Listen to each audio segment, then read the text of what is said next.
the kitchen, so many recipes to share.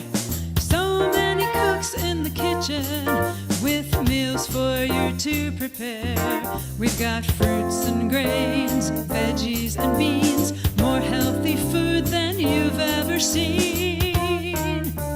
So many cooks in the kitchen, plant-based meals to prepare.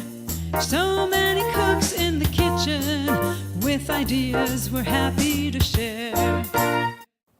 Welcome to So Many Lovely Foods. My name is Dilip Barman, and I'm one of the cooks in the kitchen. Cooks in the Kitchen are Food for Life instructors. Food for Life is a nutrition education program of the Physicians Committee. The Cooks in the Kitchen are Food for Life instructors, and we come on every month. We've been doing this since last May, 2 Mays ago actually. This coming May will be 2 years. And we go kitchen to kitchen, and we have cooks in the kitchen in many different places across the United States and in other countries.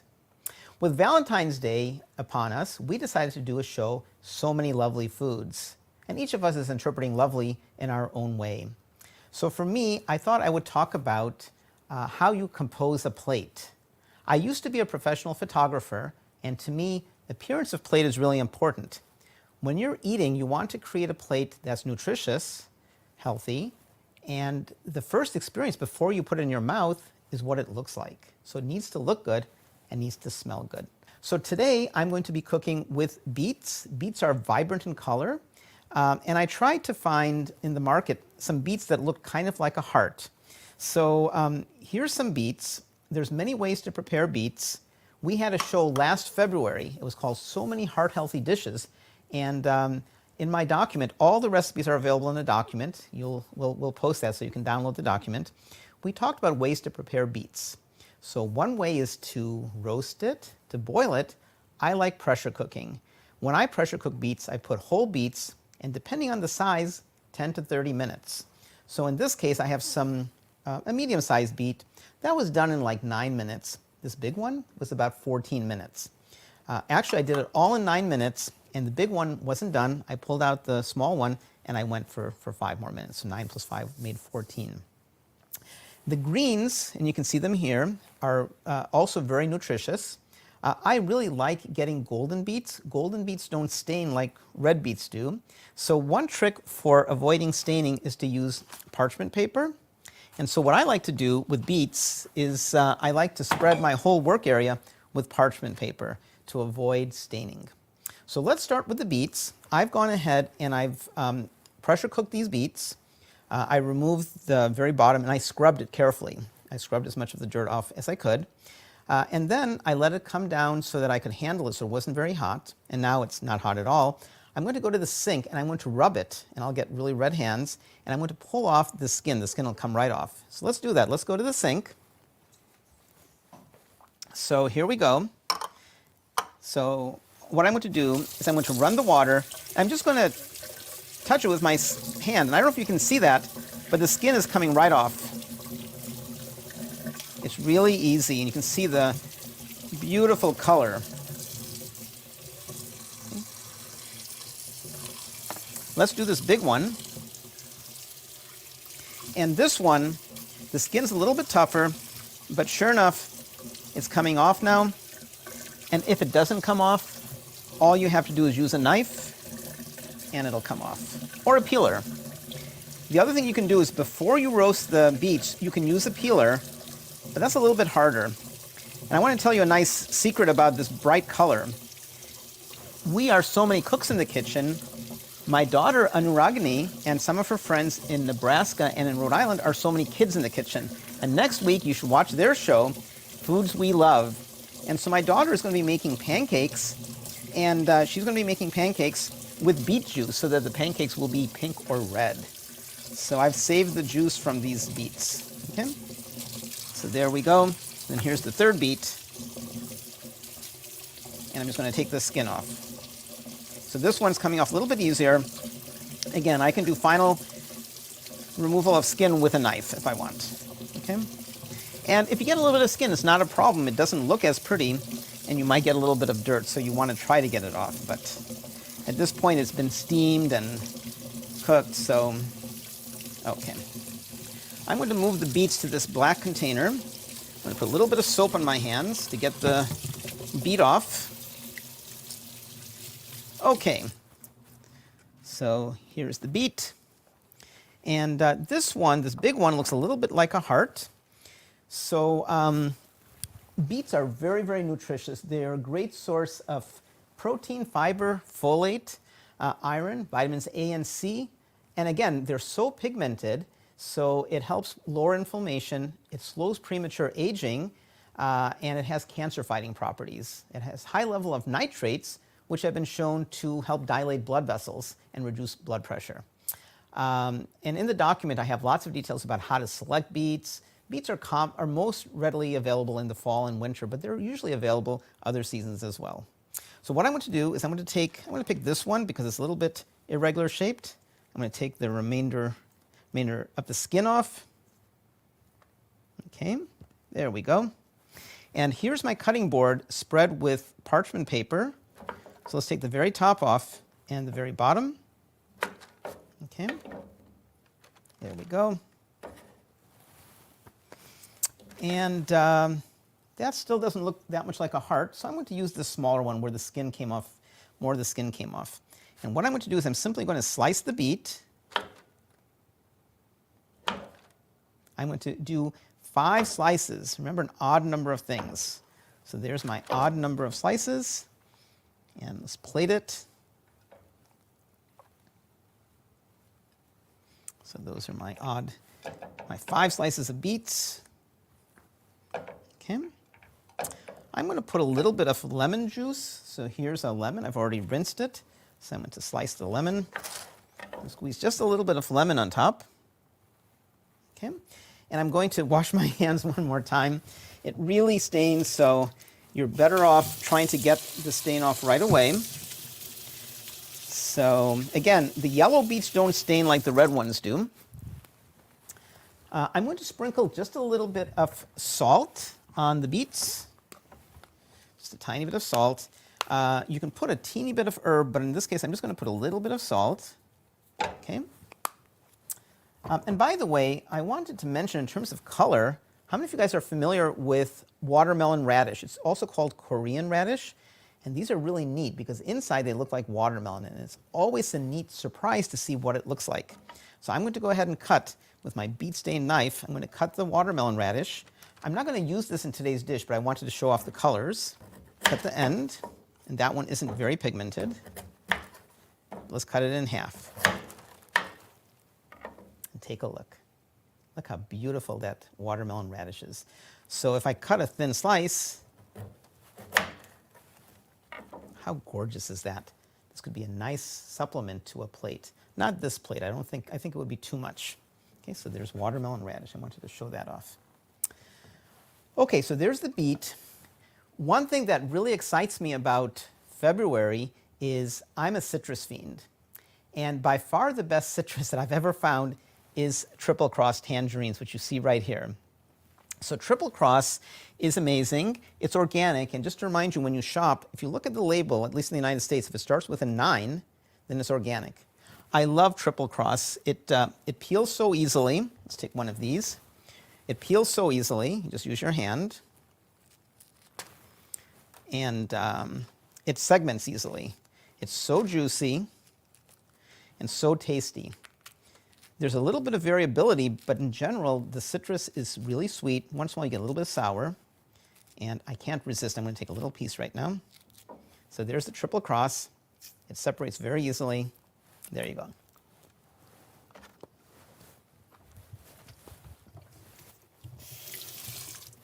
To die for. It's so good. So I'm going to make, I have some triple cross tangerine, and I have some fennel. Let's talk about fennel. Fennel is a wonderful vegetable. It's a little bit like celery, and I've been using the bulb. The bulb is the most interesting part. You can use it raw, which I'm going to do. You can cook it. The stalks are best cooked, and then the fronds are wonderful as a garnish. So I've already chopped some fennel, and I have my triple cross. So what I'm going to do is I'm going to get a fresh bowl, and I'm going to put the fennel into the bowl. And then what I'm going to do is I'm going to take my triple cross, and it separates so easily. You can use any citrus. You can use grapefruit. You can use tangerine. Orange doesn't work as well because you don't have the segmentation. So I'm simply going to slice the triple cross and tease it apart. These are like bright orange jewels. Triple cross is a little bit difficult to get. There's, as far as I know, only one place it grows. I get it through my co-op market. You may or may not be able to get it where you are. Just pick another tangerine that you can get and that you like. So this reminds me of a dish that I demonstrated some months ago. It actually comes from our Food for Life program. I've modified it. Food for Life, as I mentioned, is a nutrition education program of the Physicians Committee. I currently have a diabetes class underway. We have classes in a variety of areas. So I love this. This isn't part of our curriculum anymore, but I love this fennel citrus salad. Let me get a little spoon. And what I'm going to do is I'm going to mix this, and I'm going to put a little bit of black pepper. So I have some, let's get some peppercorns. So put a little bit of black pepper, just a little bit. And then I'm going to put a teeny bit of salt as well, just a little bit of salt. I don't have it, but if you get fleur de sel, which is a very fine salt, it's a flake, a flat flake, it goes great with this dish. Okay, so here we go. So I'm going to add this to my plate next. So here's my plate. So here comes the citrus. So we have a transition from the beets to the citrus. The plate's starting to look really good. We have some change of color. And it's kind of a nice surprise because we're going from, let me hold it up, we're going from deep red to an orange color. And we don't typically think of tangerine as a main course, but this is a nice transition. It's kind of a palate cleanser. And with the salt, it becomes a little more savory. So finally, the last thing I'm going to do is I'm going to make a cold bean salad just to add some more nutrition here. So you can buy beans. I bought this bean trio, and I made my own beans. So here you can see I made some white beans. And unfortunately, there was some water left over from the beets. And so the white beans turned out to be slightly colored, but that's okay. So on that side, you can see the beans I made. On this side, you can see the bean trio. So I'm just going to mix it together now. And I've already added some onion and some garlic. And I also added some spices. I added some black pepper, some oregano. And you can add some nutritional yeast. And that's about it. And all I'm going to do is I'm going to put it on the plate, like so. You can also add a cracker or something to add a little more crunch. But to me, this plate, let's put a little more bean. This plate to me spells so many lovely foods with the beet. And before serving this, you'll want to get a wet paper towel and clean up that stain there, those stains. Beet, triple cross tangerine with fennel, and a cold bean salad. Tasty, nutritious, doesn't it look great? So I'm excited to then turn the program over next to Angelita Hughes. Angelita is in South Carolina, and she's going to keep the theme going with beets. All of us are working with beets. We have lots of interesting recipes. There's almost a dozen of us today. But Angelita is going to be making beet-infused gorditas. Angelita, take it away. I can't wait to see those gorditas. Thank you, Dilla. Another amazing recipe. You always make such delicious looking food. One day I'm going to have to go and have dinner with you, your beautiful wife, and your gorgeous daughter. Hi, my name is Angelita Hughes. I am in Greenville, South Carolina. I am a Food for Life instructor as well. The name of my company is Earth, Seeds, and Water. Thank you for spending Saturday with us. I know we all really appreciate you guys taking your time to spend with us. Today I'm going to be making a beet-infused gordita. And what a gordita is, it is a cornmeal cake or patty. Let's say patty. So it's made with masa, and masa well, corn masa. It's made from dried corn that has been reconstituted in lime, and then they rinse it really well, and then they grind it, and they make a dough out of it. So they use that same dough for tamales, gorditas, pupusas, tortillas, atoles, which is like an oatmeal, well, not oatmeal, but it's kind of like a cream of wheat consistency type drink. So corn is utilized throughout Mexico, and it is used in so many varieties. So this is just one. Because it's a 3-step recipe, I had to go ahead and do everything ahead of time, and I do apologize about that. But the recipes are in the link, so please feel free to look them over. If you have any questions whatsoever, please don't hesitate to send me an email, and that is Angie@earthseedsandwater.com, and that's all spelled out. All right. So what I did today with the corn, with the gordita masa, is I took organic corn masa and I mixed it with beetroot powder to give it that red color, and also just to add a little bit more vitamins and minerals to it, because beets do have a lot of medicinal properties in them. They have potassium, sodium, and calcium, vitamin C, vitamin A, very low in calories, and they even have a little bit of protein. Now I'm using the powder because I like using this in this application, but if you don't have the powder and all you have is fresh beets, just roast them and then mix it with the 2 cups of water, put it in your blender, and then just liquefy it, and then add that to the mixture. Add it a little bit at a time, not all 2 cups at one time, because it might change a little bit. And if you have canned or jarred beets, you can actually use that liquid, just heat it up and mix it with your water, and then use that in this application, and you should be fine with that as well. All right, so I made the cactus and mushroom already, and I drained it.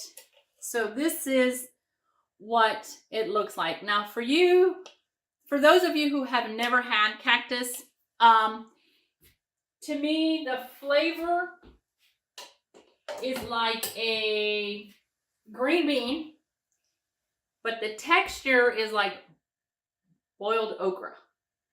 So just imagine those two together. But they have a lot of flavor, and they absorb a lot of flavor, and they have vitamins and minerals, and they have fiber, and they're really good for you as well. And for the raw cabbage slaw, which of course, again, I had to make ahead of time, you're going to mix it in a plastic bowl, but store it in a glass container. For some reason, I just think it has a lot better flavor when you store it in a glass container. And this will keep in your refrigerator for up to a week. And if you don't have fresh jalapenos to put in there, you can use jarred jalapeno peppers, but do not add any of the salt to the, to the recipe. All right, so I've got one gordita cooking right now. Now there's 2 ways of making gorditas. So one is the filling goes in the middle and then you form it. The second one is you form the patty, you put it on your cast iron grill, let it cook completely. When you tap on it, it's going to be hollow. You take that out, and then immediately you cut it 3/4 of the way, and then you stuff it. Then you put everything back, you close it up again, and then you put it on your cast iron grill or in your air fryer if you'd like, just to kind of heat everything up together.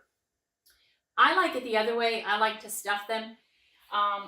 makes it easier for me, and I like to surprise my family. That way when they get into it, they're like, oh, okay, what did she put in there this time? You don't have to put the cactus and the mushroom in there. That is just something that I like. You can do spinach, you can do refried beans, you can do black beans, you can do rice, you can do potatoes, meat substitutes if you eat that, cheese substitutes as well. There's so many things that you can stuff in there. So I'm going to show you how to do that real quick. So when you're mixing the dough, I strongly suggest that you wear gloves because your hands are going to get red. But when the dough has been mixed correctly, I mean, look at that gorgeous color. Isn't that not beautiful? When the dough has been mixed correctly, it's not going to stick to your fingers. So what I do to keep them all the same size, I use a 3-ounce ice scooper. This works perfectly. And then I've got my scale here just to make sure. I can be a little bit OCD about this kind of stuff. But for the sake of time, I'm not going to do that. I'm just going to show you how to form your little patties. So we take out a scoopful. We put it on our hands. And I have washed my hands. And then we are just going to pat it. Like, kind of like when you were playing with Play-Doh growing up. Remember that? How much fun that was? Now this is going to leave a little bit of stain on your hands, but it'll wash off. Okay, so we're going to roll it out almost like a hamburger patty. Well, vegan patty. And then with your knuckles, you are going to go around and make an indentation inside. So see, it's almost like a little bowl. So you have your little indentation. You take a tablespoon and a half of your mixture. You sit it right in the center. And then you bring it all together. Just like this. I mean, playing with your food is so much fun. Get your kids to help you with this. They will really enjoy it. Let them, pick out a filling that they would like. You might be surprised what they put in there. So now that we have that in there, we're going to seal it all back up. See, you can't even tell there's anything in there. And then you're just going to pat it. And then as you're patting it, let's see if you can do it. You pat it, you turn it, and with your thumb, you flatten it on the sides. This way, you can have the same thickness all the way around. You want to shape it like a heart? You can do that as well. That's not a problem. I mean, how beautiful would that be? Fill it with some herbed tofu, and then when you open it up, it's white on the inside. So, I mean, let's do a little heart. And you're going to put it on your cast iron grill. Now, these do take a few minutes to cook. Don't speed it up because then the inside will be doughy and it's not going to taste really good. So this does take some time, but it's a labor of love. It is it's something that I've always enjoyed. Growing up, when we went to put these on after we had formed them, we put oil in the pan, and so we would kind of fry them. But because I no longer eat that way, putting it like this on the cast iron griddle works perfectly fine. Also, if you put it in your air fryer, you're going to put it in there and put your air fryer, depending on your air fryer. I do mine at 350. I put parchment paper down. I spray them with a little bit of water, not a lot, just mist it. Put them down, let them cook for about 4 minutes, and then flip them over. Spray them again lightly with a little bit of water, or you can use aquafaba if you'd like, or even vegetable broth. Close it for another 4 minutes, take them out, and you're good to go. All right, so like I said, these do take a few minutes. I've had this one cooking for probably 10 minutes already. Low and slow, you don't want to turn it on too high. While that one's cooking, let's go ahead and get Another one going, you can make little ones as well. You don't have to make these big ones.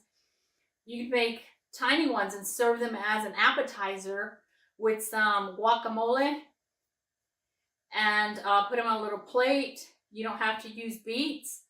You can use spinach if you'd like, celery juice, chipotle pepper, the adobo from the chipotle peppers. You can use that as well. I mean, this is just a base, and then you can make the recipe your own. Again, we close it up. Oh, I wish you guys could smell this. The smell of the masa toasting is like no other. It's just absolutely amazing. And so it does take a little bit just to prep everything, but once you have all your mise en place in place, you're good to go. I mean, you can make so many of these, and these are perfect for lunch as well. Send them in your lunch boxes or in the lunch boxes with your kids. I think they'll enjoy them. I'm taking some of these with me as well. I'm going to pack some of these in my husband's lunch for tomorrow. All right, so here's another one. And if it falls apart or when you put it down, it opens, all you have to do is just go back in there. I don't know if you can see, probably can't. And just gently close it back up. Okay, so this one is done. So you can see, look at that. Isn't that gorgeous? And excuse me, when we cut it open,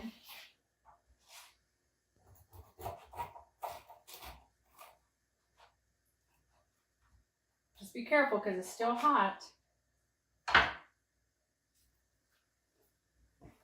Cut it open and look at that. How beautiful is that? I mean, this is just amazing. And then you serve it with your raw cabbage salad on top or on the side, however you want, and you've got a perfect meal. It's good in the winter, it's good in the summer, it's good all the time. I love these. My children love these. I hope you guys enjoy them as well. Now, where do you find cactus? At the Asian market, at the Hispanic markets. So you could buy the whole paddle and you would just have to take the little thorns off of it. Or you can buy them already cut and diced. Again, at the Hispanic markets, they have them there already like this, and all you have to do is just follow the instructions on the recipe. If you can't find those, you can go down the international aisle at your local grocery store, and you can buy them jarred. Now, if you buy them jarred, I strongly suggest that you rinse them and you take out the serrano pepper that's in here and the onion, because they are going to be spicy, and then just dice them. And then follow the recipe. You might want to omit the water since these are already cooked. If you're using fresh mushrooms, follow the recipe. If you're using canned or jarred mushrooms, cut your liquid down to half. Okay? Well, again, if you have any questions, please don't hesitate to contact me. My contact information is available with the recipe as well. And I want to thank you again for spending Saturday with us. And up next, we've got Ella Rodriguez, and she's going to be making a beet and tofu salad. Sounds delicious, but I bet you it's going to be absolutely beautiful as well. So have a happy and healthy February. Thank you so much, and we will see you next month. Thank you. Gracias, Angelita. Hi, everyone. I'm Ella Rodriguez. I'm coming to you from Providence, Rhode Island. And today I'm going to make a very, very, very simple, kind of basic beet and tofu sandwich. I mean, not sandwich, salad, sorry. And I really hope you get inspired by it and you get to try it out. So to get started, I'm going to use this organic tofu, and it's super, super firm. So what that means is that it's not going to have a lot of liquid, so you don't really need to press it out. So what I'm going to do is I'm just going to open up the box. I wanted to keep like this so you can see how it doesn't really have a lot of liquid to it. So that was it. Just about, 1 to 2 tablespoons of liquid. That's all it is. So you don't really need to think ahead and prep this tofu. I'm just gonna finish taking it out of the box. And this is the tofu block. Oh, a little bit more water. So it's nice and firm. You don't really have to do anything extra to it. So to get it ready for this recipe, I'm going to chop it up in pretty small bites, but you can really choose to do it whatever size of a bite of tofu you would like. If you like, bigger chunks of tofu, you can do that. So usually I just kind of slice it in half like this. And then I slice the other part in half. Then I put it over. And then I do, I don't know, maybe 4 slices on the long side like this. Then I flip it over. And you see how nicely it kind of chops. And then I do tiny little bites of tofu, just like this, very tiny. Yeah. Tofu doesn't really have any flavor, but my kids and I kind of like it just the way it is. So that's why usually you put it with something else. You dress it up with something that has more flavor. So those are our tiny little tofu bites that we had. At the same time, when you're getting ready to do this recipe, you can put a grain if you want to. I'm going to choose to do quinoa for you today. So what I've done is I took a cup of this red quinoa. And quinoa, it's technically a seed. However, we kind of think of it as a grain. It has great sources of protein. So the way you cook it is kind of like rice. 1 cup of quinoa, 2 cups of water, bring it to a boil, shimmer it down and let it cook until it absorbs the water, about 15 minutes or so. So I have some cooked quinoa already in the pot, ready to go. And then the other part that I'm going to use is the beets, right? The nice, beautiful color and great flavor. These are pickled beets, but you can use raw beets if you like, or you can bake your own beet. And sometimes they tend to stain. So you can use gloves when you cut them, or I'm just going to cut them right here on my cutting board using a knife and a fork, so I don't really have to hold them in my hand, because sometimes they stain, but it's totally up to you. And then you cut this in the sizes that you would like, and then you kind of just put it to the side. All right.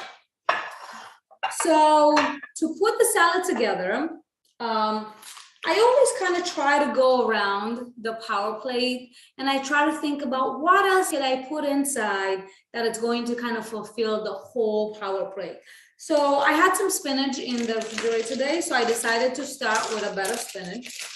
So I'm just going to put some spinach at the bottom.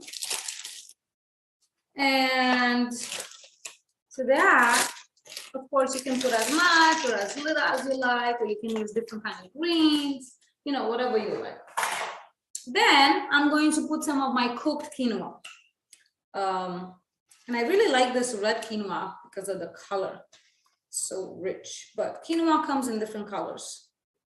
Sometimes black, sometimes white, you kind of just mix it around. So I have those 2 in there. All right. And then to that, I'm going to add some of my chopped up tofu pieces. You can add as much as little as you like.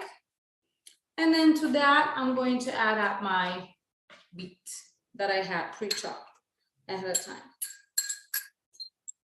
So look at that, different colors, different nutrients, right? And this is it. This is really the salad itself. But now we're gonna try to figure out some kind of dressing. And really, this is the moment where your taste buds kind of come into play, right? So you can choose to do a simple balsamic vinegar or reduced balsamic vinegar. I have like a flavored one, like a fig glazed balsamic vinegar that you could use, or you can try to make your own kind of dressing. So for today, I figured I'll try a different kind of dressing. I was feeling more like gingerish, something like that. Now it works great if you have fresh ginger and fresh garlic, but for the simplicity of it, I just wanted to show you how I kind of put together a different kind of dressing that, you know, usually with ingredients that we all kind of have in our pantry. So to get started, I'm going to use a little bit of rice vinegar, and I'm just gonna add that to a jar. Again, you can use more or less. You can have, it's really just depending on your taste buds. I'm going to use a little bit of liquid aminos. You can use tamari, you can use coconut aminos. I like the liquid aminos because it doesn't have a lot of sodium. So it's less than regular soy sauce. So I'm going to add that to my jar, just kind of like equal amounts to the rice vinegar. And you can totally eyeball this recipe. I'm going to put a little bit of maple syrup, just for that hint of sweetness. And then I'm gonna add some garlic, some ginger powder and some garlic powder. Now again, if you have fresh, it works great. I don't happen to have any, so I'm going to use powder today. And garlic powder. And just give that a stir. And that's it. Here's your little dressing that is just going to go on top of your salad. And then that's it. And as you taste it, you decide you want more salad dressing, you want more tofu bites, you want more spinach, more quinoa, you know, you decide what you would like to have in there. So this is how a salad looks like. I'm just gonna give you a little bit of a quick closer view at it. Hopefully I, you know, kind of entice your salivary glands over there and you're thinking about giving it a try. And I hope you got inspired to try it and change it up the way you like it. And just put more colors, you know, in your salads as you eat. Wow, that looks absolutely amazing. Thank you so much. Can't wait to try that recipe. Hello, everyone. My name is Tammy Robertson, and I am a registered nurse, one of the cooks in the kitchen, and president and founder of Cooking on the Veg Health and Wellness. And I'm coming to you from sunny Scottsdale, Arizona with a wonderful, lovely recipe I have to share with you all today. And this recipe is vegan crab cakes. Yes, ladies and gentlemen, you heard right, vegan crab cakes. And we are going to go ahead and get started. This is a very simple recipe, and we have just a few ingredients. So we've got some drained and rinsed chickpeas. You can use your own, or you can use store-bought. If you use them from store-bought in the can, just drain them and rinse them. And then we have some artichoke hearts that have been drained and rinsed. You want to buy the ones that are packed in water, not packed in oil, but you still want to drain them and rinse them. And then I've given these kind of a little rough chop. And this is what the rough chop looks like. So that once this goes into the food processor, you're not going to wind up with big chunks. And then we've got some panko breadcrumbs. And we've also got here some nori, and I'm going to show you what this looks like too. This is nori that I've actually used scissors for to cut up, and I'm going to show you what this nori looks like once we're ready for processing. See, there's these very small little flakes, and the nori comes in sheets. Okay, I find mine in the ethnic section. Comes in sheets that look like this. This is the packaging, and I always try to get organic. You can get toasted or non-toasted, but like I said, the nori comes in sheets. This is actually, you could probably see it better there. It's like a greenish black color, and this actually comes perforated in little sheets here. So what I've done, I've taken an entire nori sheet and I've crumbled it up, and I'm going to show you with one of the perforated edges here how I got those so small. Sometimes if you leave them in the food processor, it won't get small enough. So what I've done is I've just taken one of the slices here and I've just got it really small, and then I've taken my scissors and then I just manually just cut little slices off and right into my nori, so that way it's smaller. And then if you want it even smaller still, you can just kind of take your scissors and kind of roughly chop it there. All right, we also have some vegan mayonnaise, tofu vegan mayonnaise, made at home, or you can use store-bought. I prefer homemade. We've got some lemon juice here, fresh lemon juice. We've got some mustard, and then we have our seasonings, which is salt and pepper. Now, alternatively, you can also use different other types of, if you like a real kind of fishy crab cake, you can use dulse granules. These are organic. You can use kelp granules, organic as well. And you can even use Old Bay, which is traditionally used with seafood. So basically, we're gonna take everything and we're gonna put it in our mixer here. So we'll start off there. And get all these in. Just makes it easier sometimes when you already have some of this processed a little bit.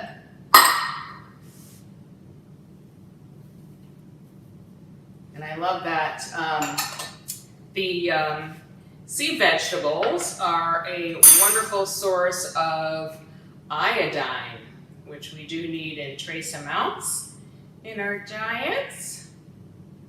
All right.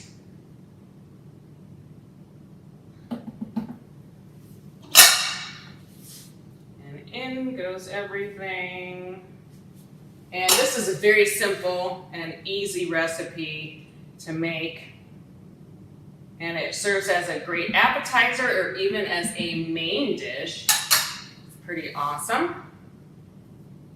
And that's about it.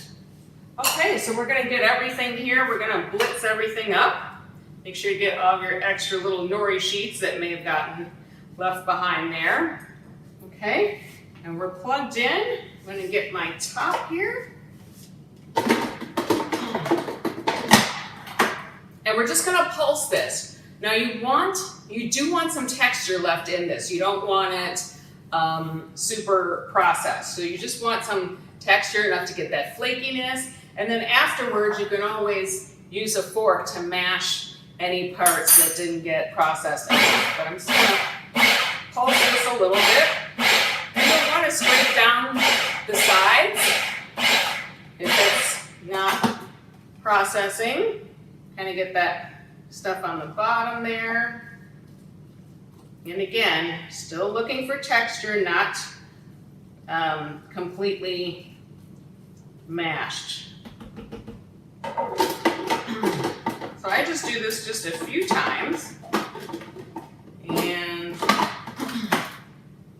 then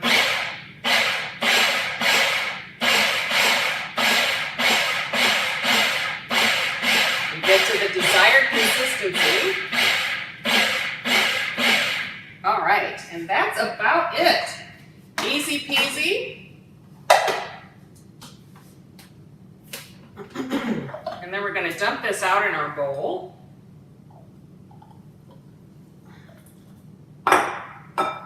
And I'm going to show you what this looks like. And you can see all the yummy seasonings in there, and you can see that the chickpeas have processed. And like I said, if there's anything in there that is too big that didn't wind up getting processed, you definitely want to use the back of your fork, and then you can always mash it. So see here, we've got some texture to it. It's not all mushy. All right. So once we have reached the desired consistency, and you saw those little flakes in there, and it depends if you like a lot of seafood flavor or not necessarily. Or we're gonna get started here with our cooking.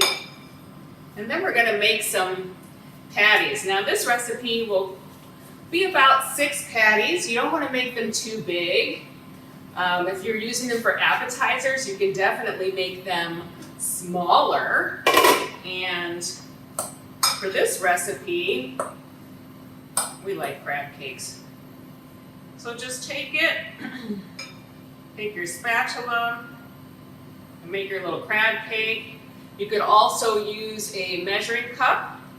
If eyeballing is more challenging for you, you can use a measuring cup and measure it out like that, and then just plop it in. My convection heats up really fast. So I'm going to show you what this looks like when we put these in here. Smaller is better. Always err on the side of smaller is better. Then you can make them bigger if you like them larger. Be sure to use a really good non-stick pan. And if you need to, if you have pans that are not non-stick, if you really need to, you know, we try to avoid using oil, but you can always use a paper towel, put a little bit of oil on that, and then just lightly grease the inside of the container. And I find that works best rather than to take it out and just glug, glug, glug. That tends to put too much oil in there, and that's definitely not what we want. So we're gonna let these brown. And as you can see here, this is just very easy, great size here. You can see all those little flecks of everything, this gorgeous texture, smells delicious, absolutely divine. And through the magic of live TV, I also have a finished product for you. That again, I've used this over salads, I've used this as a main, as an appetizer. I've eaten it on its own. This is just so versatile. Look at these beautiful vegan crab cakes. Look at that. Yummy. Alrighty, ladies and gentlemen. Well, thank you so much for joining me in my kitchen today. And I am going to hand it off to Mark in cold Chicago. Mark, take it away. Thanks, Tammy. Those crab cakes look wonderful. So, how about a little song from the singing chef here, Mark at Let's Eat Great Food, or at let'seatgreat.com, or on Facebook at Let's Eat Great. Isn't this food lovely? Isn't this food wonderful? Isn't this food healthy? Less than 20 minutes to make. I never thought this food would taste so good and be healthy too. Making this dish from plants for you. Ba-da-da-da-da-da-bum. All right, folks. There we have it, my first song in quite a while. But today we're going to make some buffalo chicken dip. Yes, it has absolutely no animal products. I think you're going to love this, and it is a lovely food. Or, isn't this food lovely? It certainly is.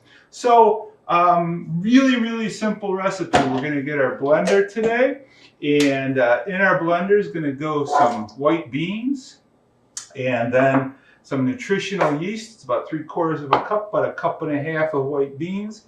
We're going to put a tablespoon of lemon juice and a teaspoon of distilled white vinegar. Now in here, I've got some onion powder and chicken poultry seasoning. It's going to taste just like chicken. I'm going to put that in there, and then some wonderful buffalo hot sauce.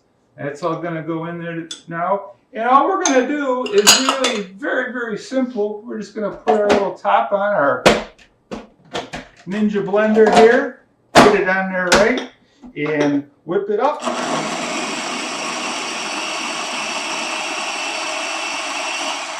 Probably need to wipe the sides down a little bit. Want to get all those good juices in there.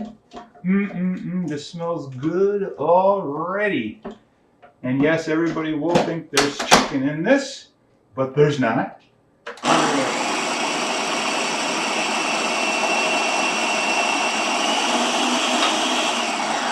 Go ahead and turn that off. And you just want to get a really nice puree. You know, I gotta do it just a little bit more patience, Mark.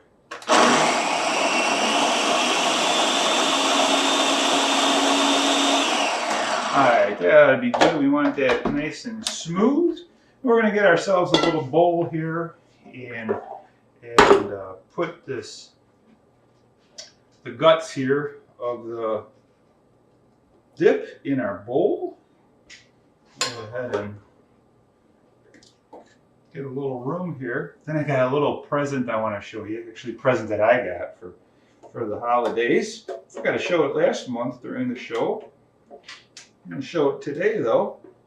So now we're going to take this wonderful liquid dip and make sure you get all those goodies out of there because it's just so good. Oh man, this just smells wonderful already. Digging all that good stuff out. All right. And now we're going to put about 14 ounces of quartered chopped up artichokes. They're going to go in there. And some wonderful green onions. And we're just going to mix that up really, really well. And that's really all that's to prepping this thing. Before I finish up the full prep, I want to show you the gifts that I got for Christmas from my niece. So she knows I'm a cook now, a professional chef cook. And so she got me this wonderful little towel. It's kind of cute, but it gets better. So she knows her uncle's got a silly sense of humor. So she got me another towel that says, I'm kind of a big dill. And this one says, let that shiitake go. And the final one is, oh, kale, no. So, but we say kale, yes, don't we? So all you do now, getting back to our dip here. Oh, and I forgot to tell you folks that this is actually one of the recipes that's going to be on the menu for my first tour with Veg Johnson Journeys. I'll be cooking for a group of guests in Charleston, South Carolina, the 23rd of April through the 30th of April. And just really looking forward to meeting our guests and cooking these wonderful meals. But this is one of the recipes. And so then you just put it in a dish, pop it in the oven for at 375 degrees for about 20 minutes. It comes out nice and brown like this. You might need about 25 minutes or so, really kind of depending on your onions. We're going to garnish this with the tops of those green onions, just wonderful. And then we're going to serve this, actually we're going to serve this like this on our tour as well with some crackers and celery, carrots, and some breadsticks. I'm just going to dish a little bit up here. See, these are the wonderful dishes that I'm going to be making. We've got some really kind of wonderful southern recipes that I'm cooking. I'll probably cook another one next month at So Many Cooks as well. But we're just going to take a little bit of this dip here. See how wonderful that is? Put some on my plate.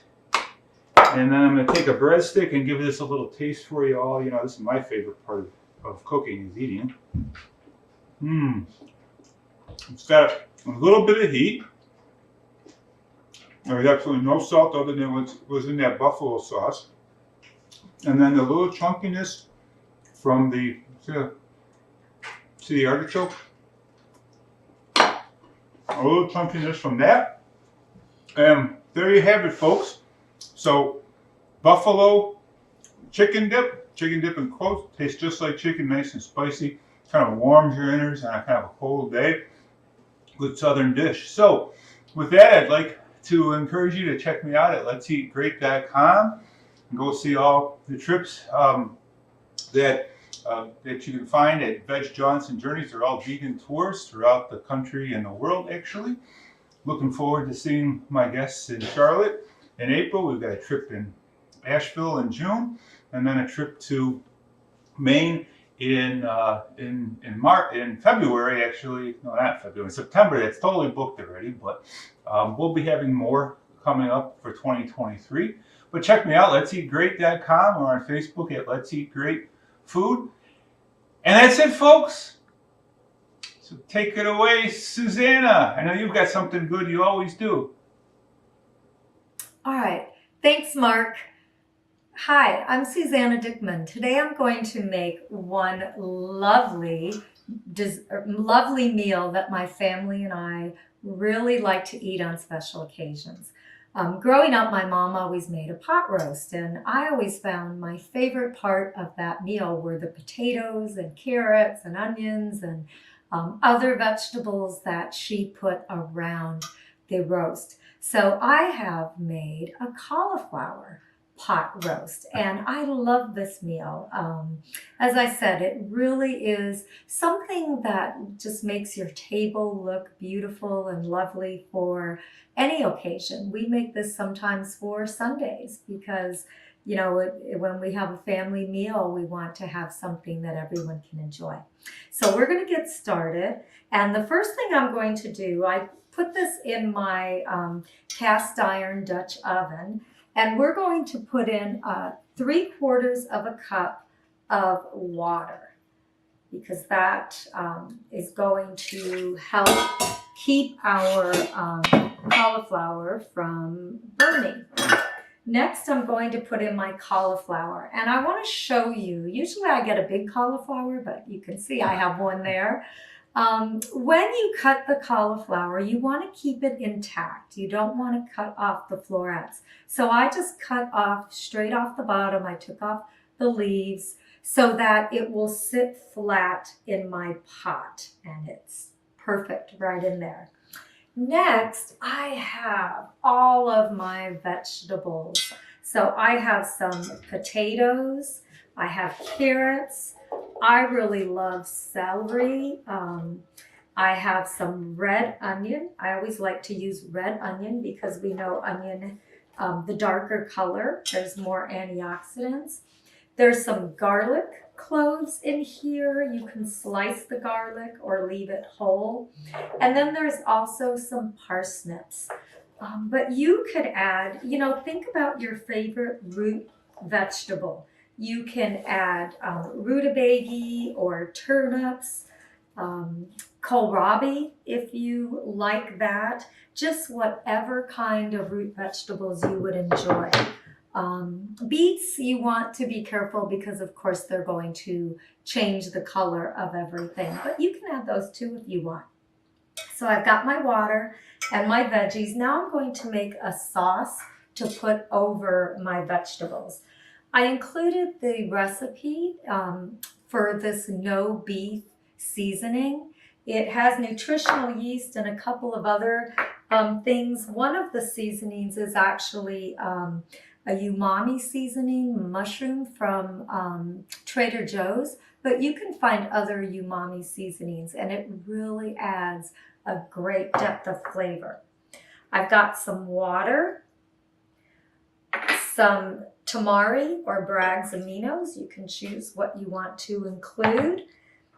A tablespoon of lemon juice and Worcestershire sauce. Now, when looking for Worcestershire sauce, you really want to make sure that you get a vegan one because Worcestershire sauce typically has anchovies. So you want to make sure that you found a vegan one, and there are a lot of options out there. So I'm going to just whisk this till my spices are incorporated, and then I'm going to pour it over my cauliflower and the vegetables. Oh my goodness, it smells so good. All right. There's a little bit left in there, so I'm just going to take it out and put it on with my finger. but that looks really good. Okay, I like to add fresh herbs, and the recipe called for fresh sage. This summer when I made this, I had sage growing in my garden. Of course, it's not there now. And the sage at the store just didn't look that good. So I'm going to skip it this time. But my thyme is still doing well. So I'm just going to put some sprigs of fresh thyme, about 3 or so. And then I'm going to put some fresh rosemary. And this, I'm going to turn it a little bit so you can see. This is going to go in the oven at 350 for about 1 hour and 20 minutes. You want to, after an hour, you want to check it. When I made this one earlier, at an hour, some of my potatoes and carrots and the parsnips were still a little crunchy and not done. So I like to take off the lid. You're going to cover it with the lid for an hour. I like to take off the lid after the hour so that my cauliflower will get a nice brown shine, or dark on it. And then for 20 minutes, let it cook. So I'm going to move that over there because I'm going to make a quick gravy that we also like to use. And while I'm doing that, I also want to just remind all of you how healthy cauliflower is. I mentioned that it is a cruciferous vegetable, which means that it is high in antioxidants. Cruciferous vegetables have properties that can help to, prevent cancer, colon cancer, prostate cancer, breast cancer. It is definitely a vegetable we want to eat, if not every day, at least, a couple times a week. So what I've done for my gravy is I have put in 2/3 of a cup of water. I'm going to put 1.5 teaspoons of yellow miso. I love miso, and it is a great addition to this gravy.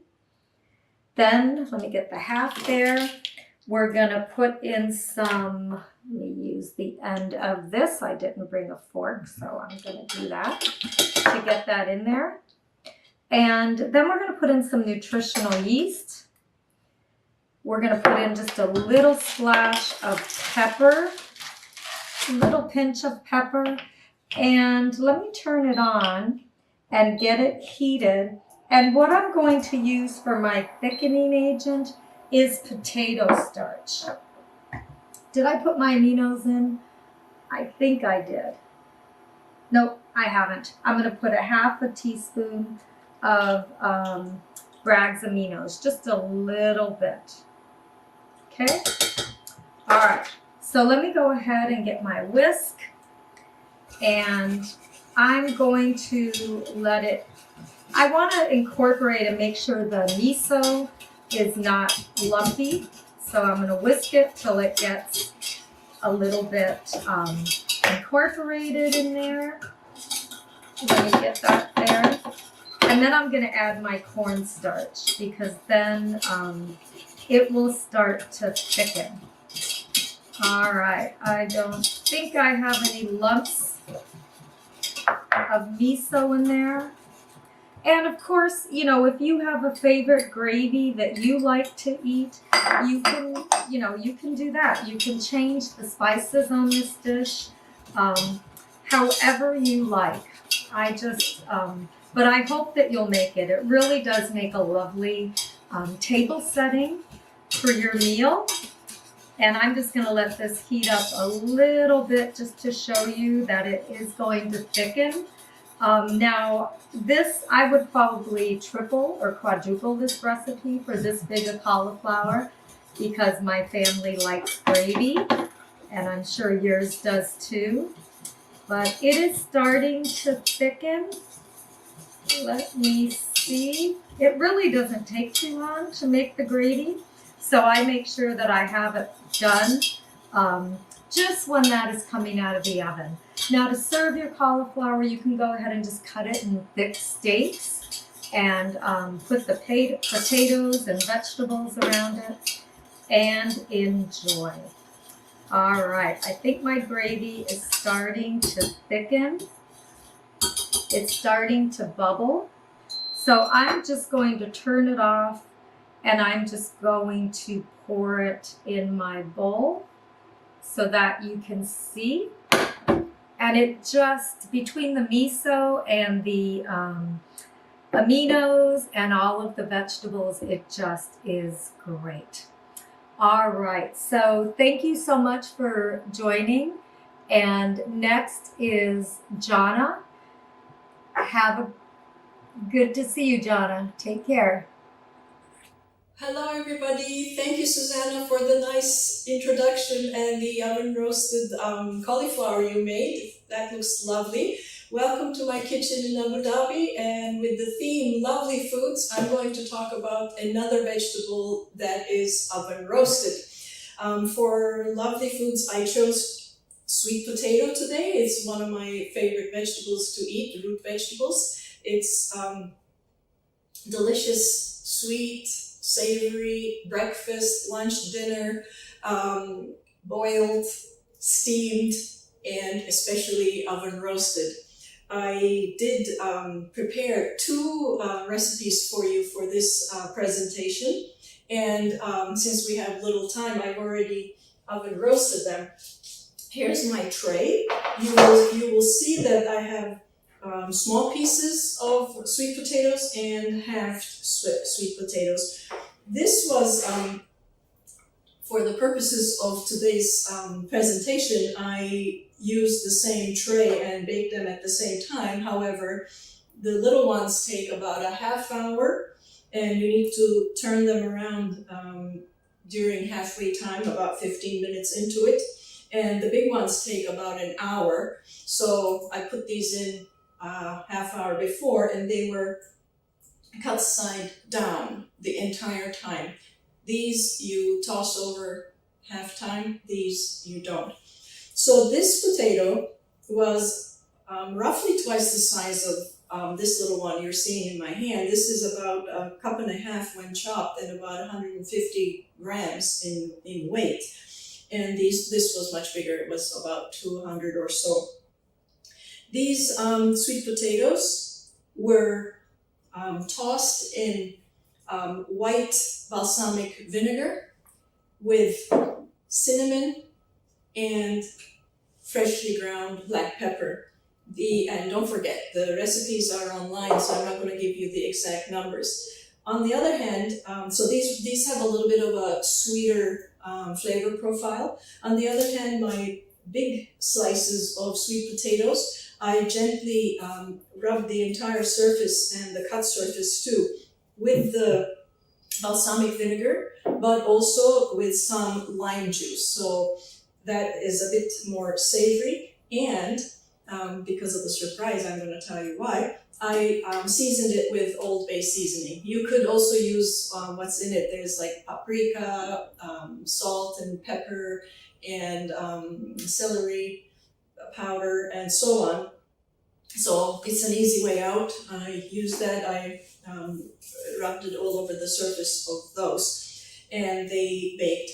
And they've been out for about 10-15 minutes, so they've come to room temperature.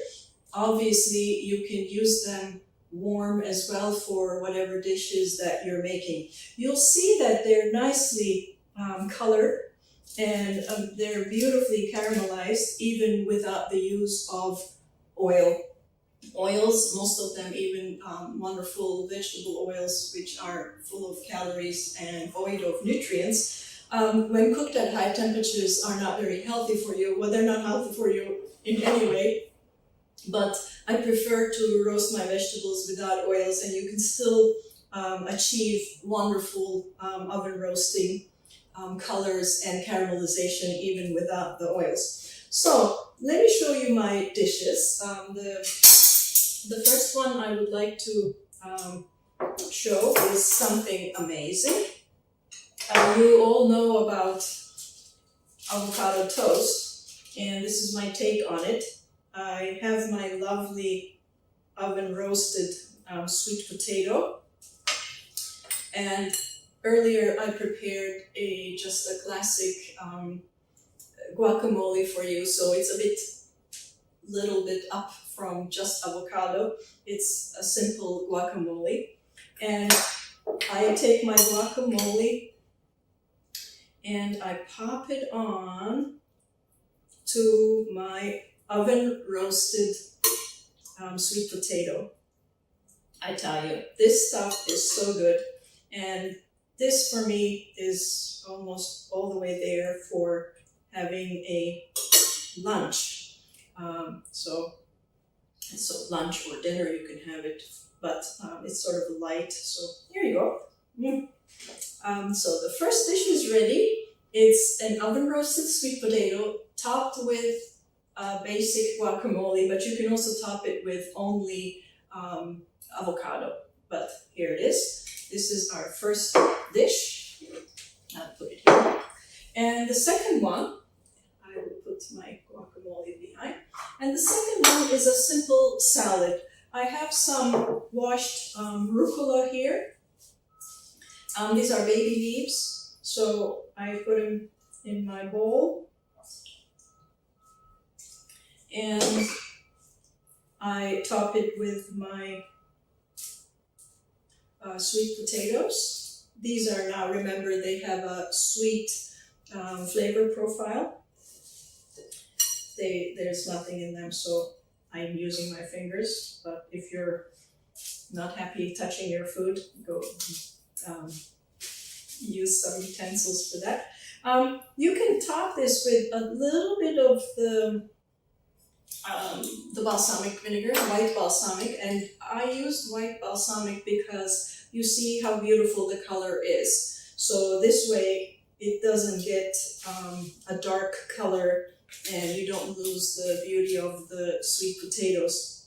I just put a few drops, but I'm going to top it with a tiny bit of pomegranate molasses. It's one of my favorite condiments. It's done with 100% pomegranates, no added ingredients. So when you buy one, look for 100% one, because there are also ones that are called pomegranate sauce, and they have a whole bunch of other ingredients in it which you really don't need.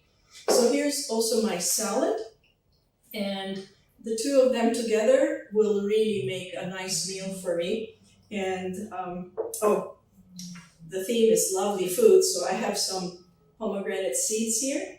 I'm gonna sprinkle a few onto my salad and my guacamole topped sweet potatoes here. The theme is loveliness, isn't it? So now they're even lovely with the added beauty of pomegranate seeds. Of course, you don't have to do that. The dishes are complete and lovely as they are on their own. Talking about sweet potatoes and their loveliness, they're also nutrient powerhouses. Dr. Greger calls them superfood.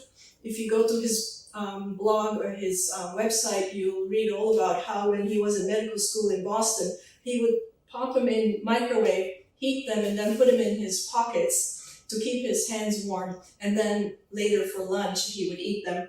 These sweet potatoes, this one, which is about 150 grams, has about close to 5 grams of fiber, and it gives you about 700% of your daily vitamin A, and that means a lot of beta carotene. And guess what? This little guy has about 30,000 plus international units of beta carotene, and that's really good for your immune system.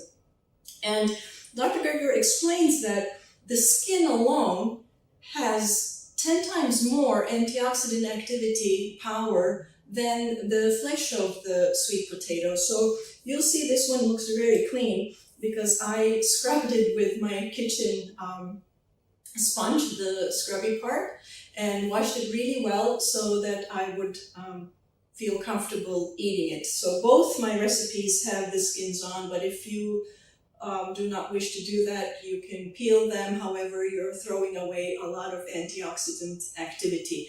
They're also high in calcium and very, very high in potassium, so good for your heart, good for your belly, high fiber. And the 4 almost 5 grams of fiber is getting you up to your required or our recommended 40 grams or more of fiber per day. So this superfood will keep you happy, healthy, and it makes a lovely meal. I would like to now say goodbye, La Salama from Abu Dhabi, and introduce to you Cody Stubbe from Omaha, Nebraska. While we're cooking in wonderful temperatures here, I'm sure Cody is in really cold temps in Nebraska. Bye everybody from Abu Dhabi, and take it away, Cody. Thank you, Jonan. This is Cody Stubbe in Omaha, Nebraska, and this is my kitchen. Welcome. I have 2 wonderful surprises for you today. I got Ava and Nora. They're joining me today, and so what better way to cook foods that we love than with those that we love, right? So, Nora, how old are you? 5. 5. Ava? 12. Almost 13, you guys. I almost have a teenager. So what we're gonna do today is make Ava's pea pesto pasta. And this is one of our favorite recipes, right, Ava? Yeah. Yeah. And I got a wonderful little helper here. She's gonna help me dump stuff in. Ava's gonna hand me the ingredients, right? Yep, it's gonna be so fun. All right, so what we have first is what, Ava? A half cup of peas. Ooh, got a half a cup of peas. Now I don't have this plugged in yet. Ooh, don't fall off. Because I have a little helper here. We can dump those in. And we always spill them. Oh, you gonna eat those? Ooh. That's okay. Go for it. All right. All right, Ava, what's next? A half cup of ground cashews. All right, ground cashews. And I just kind of pre-ground these cashews in the coffee grinder. It kind of gets it nice and finely ground. Can I taste some? And it's Can you okay taste if them? it's not finely ground because it's pesto. There is nuts in pesto. That is true. Yeah. I think I did have a couple that didn't get ground very good, but that's okay. And this is just a little tiny baby food processor. It just works good for this little dish, doesn't it?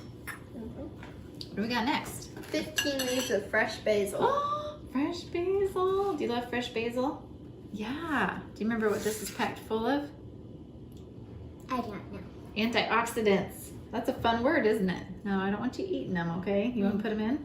Mm-hmm. Okay. Thank you. All right, what's next, Ava? A tablespoon of nooch. Nooch! Nooch. Yeah. Come a little Nooch. closer to us. Awesome. All right. What's next, Ava? A half teaspoon of garlic. Garlic. Awesome. A What do we got half next? teaspoon of oregano. Do you like to smell oregano? It's a good thing you washed your hands, huh? She did. Okay, what do we got next? Tablespoon of lemon juice. Don't drink it. You dump that in for me. Don't drink. She probably would, wouldn't she? Yeah. All right, what's next? And then a 4th cup of water. Okay, filtered water. That doesn't smell, does it? Okay, can you dump that in carefully? Good job. Okay, I just want to kind of push this down a little bit here. Now turn it down, Mama. I will.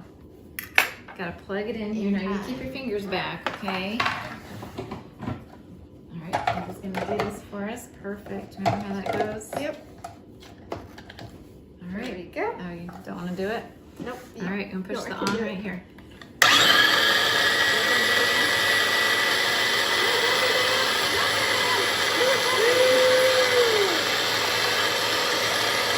It's looking good. Look at that. Oh, I can smell it. Okay, now I don't want you putting your fingers in there, okay? Pesto as It does smell good. I'm gonna just scoop this down a little bit more. As you can see, it just needs a little bit longer, and it's okay if pesto is just a little bit chunky, like Eva said. All right, did I get that the right way, Eva? Yep. Okay, push that on for me.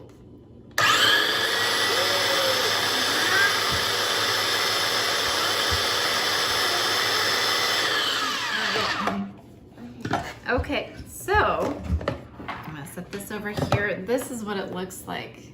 Doesn't that look fantastic? Does that smell good? Yummy. This is great. And Okay. here we have our fresh whole wheat, whole grain noodles. Yep. There we go. They're kind of. on it. You want to smell it? I can smell it. Noodles don't smell like anything, Nora. Yes, I do. Nora doesn't smell pesto. Let All me right. Just a minute. It's hot. I don't want your nose right over it. Okay. Let's do this. Now put pesto on it. Yeah, let's put some pesto on it. It's so good. Oh, that looks good. And you can mix it up if you want to, or you can just leave it on top. And do we have any garnishes, Ava? Yes, we do. What do we have for a garnish? I cut some little hearts out of some pickled beets. Oh my goodness, these are so cute. Nora, you want to put one on? Hey, you want to do that? This will be yours since you've been licking your fingers. Oh, look at that. Oh, that looks so cute. Should we do another one over here? Sure.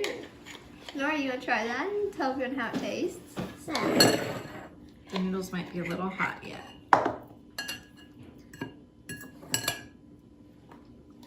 Did you miss your mouth?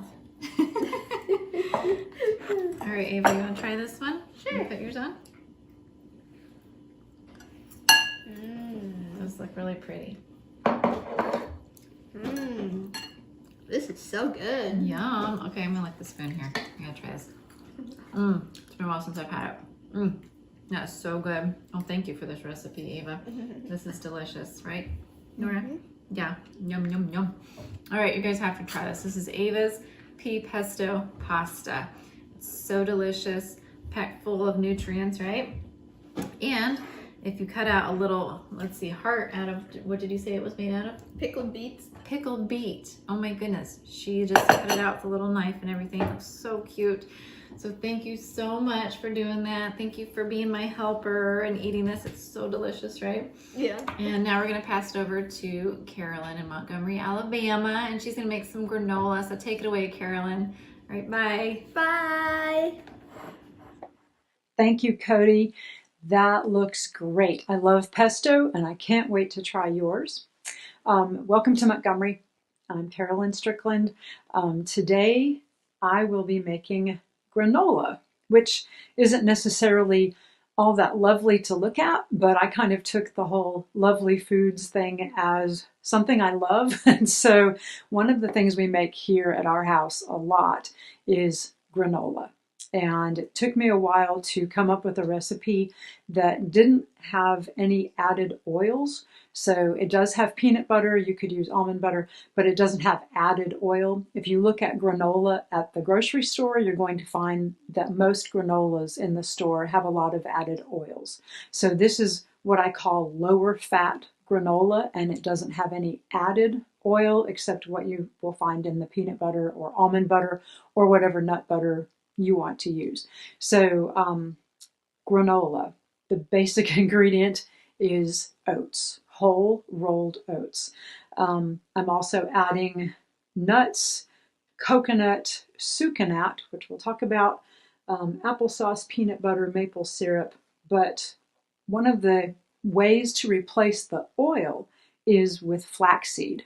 And so because oil helps hold granola together and makes it crunchy, so I'm using a flaxseed mix instead. So we're going to start with that. This is just 2 tablespoons of ground flaxseed and 3 tablespoons of warm or room temperature water. And we'll get that stirred up.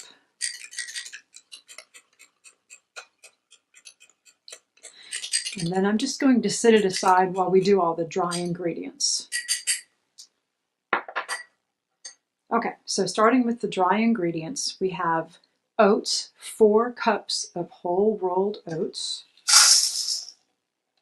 I have a half a teaspoon of sea salt, and I always use iodized sea salt. You could leave the salt out if you're on a low sodium diet, that's perfectly fine. And then we have Sukanat. Okay, so Sukanat is dehydrated cane juice. We're putting that in. So it's low glycemic index. I'm using this kind of organic Sukanat, whole cane sugar it says, but it's dehydrated cane juice. So it doesn't spike your blood sugar as quickly as like straight up refined sugar would. And then we're using shredded or flaked coconut. If you don't like coconut, you can leave it out. It's not completely necessary. We just like coconut, and it tastes really good in this recipe. But this is just a fourth of a cup or third of a cup of shredded or flaked coconut. I think in this case I did a little of each, shredded and flaked coconut. And then we have a whole cup of any kind of nut you like. So what I have here is walnuts and almonds, but you could use pecans, you could use pumpkin seeds, sunflower seeds, any kind of nut or seed that you like, but 1 cup worth, add that in. And then I have a teaspoon of ground cinnamon. If you like other spices, you could actually add in maybe like pumpkin spice, kind of popular flavor. I add in sometimes also just ginger, maybe a few sprinkles of ginger. The basic recipe that you will see on our recipe index shows just cinnamon, but I just want to show that you can actually also add some other spices. This is cardamom, which is really, really good, and maybe just a little cardamom. Nutmeg, you could throw in some nutmeg because nutmeg is really good and goes great with cinnamon. All right, so we're mixing that up. So that's all of the dry ingredients. It was just threw some of the oats into the applesauce. Come back here, you. Oh well. All right, it'll all end up in the same thing in a second anyway. Okay, so we have oats and nuts and coconut. If you're allergic to tree nuts, you could try using sunflower seeds and pumpkin seeds instead. You could put in sesame seeds. That would be fine too. Okay, and then we'll set the dry ingredients aside for just a second and start on the wet ingredients. So for the wet ingredients, we have applesauce, which is also in place of the oil. So we're not adding any oil to this recipe. So I have 1/4 of a cup of applesauce. It could be homemade applesauce. It could be applesauce you buy from the store. I have 1/2 cup of peanut butter. And you want to go for the kind of peanut butter that doesn't have anything in it except peanuts. I think I looked at my ingredients a little while ago and it said on my peanut butter, it said just peanuts and iodized sea salt in it, so and it doesn't have much salt. So mostly it's peanuts. So do not buy the kind that says peanuts and sugar and all kinds of other and added oils, just peanuts. Okay, and we have 1/2 cup of any kind of non-dairy milk you want to use. Almond milk would be fine, soy milk, cashew milk. In this case, I'm actually using flax milk. So just 1/2 cup of that.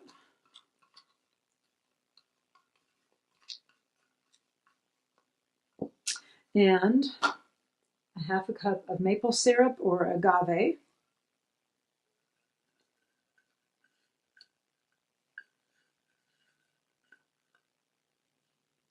There we go. And we're adding in the flax that we just thickened up. So it's been sitting here and thickening, and it's nice and thick now. So that's going to help hold everything together. If you like your granola clumpy, it's one of the things that will help it clump up. So we'll add that in.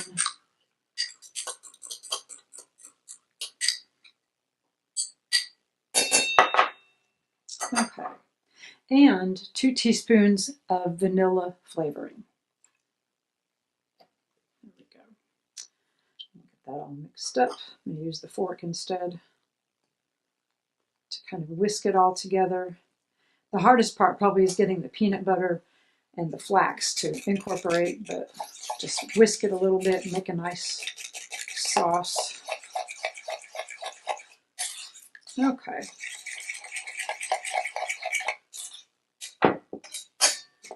That should do it. Okay, so then we're going to add this into the wet into the dry. So pour the wet ingredients onto the dry ingredients. Uh-oh, there went the fork right in there. Okay. Set that aside. Scrape out the bowl so we get all of that good sauce.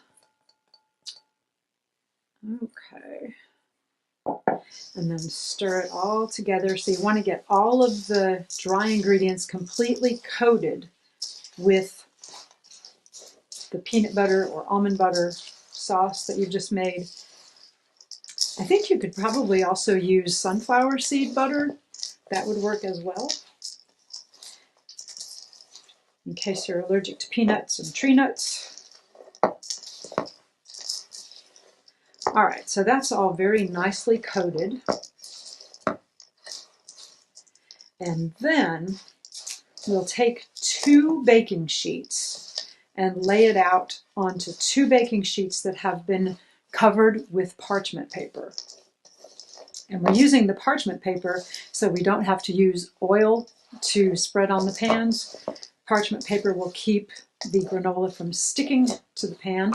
So that looks really nicely coated. And I'll set that aside because I've already baked a couple pans to show you what this looks like when it comes out. Okay, get that out really fast. Okay, so we have a bowl and I have 2 pans that I've already baked. They're still a little bit warm, but I spread it out evenly onto 2 pans. And you want to use 2 pans with this amount because you want it to be in a nice thin layer on both pans. Because if you try to pile it all onto one pan, parts of it won't get baked and become crispy. And you want your granola to be crispy and crunchy. So I have 2 big pans of it that went in for 20 minutes at 300 degrees. And then after 20 minutes, I took them out of the oven and I flipped it over. So the secret to, if you want huge chunks of granola versus little bitty pieces of granola, is when you flip it over, you take a spatula and just flip it in large sections. If you would like it to be more small pieces, you can just stir it around instead. So I did leave some pieces kind of large. My husband likes the pieces smaller, so you could break it up as well. Just take it and break them into pieces.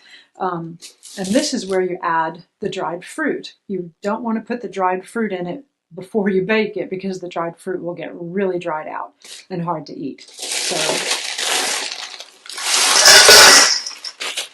all right, so we're putting that aside.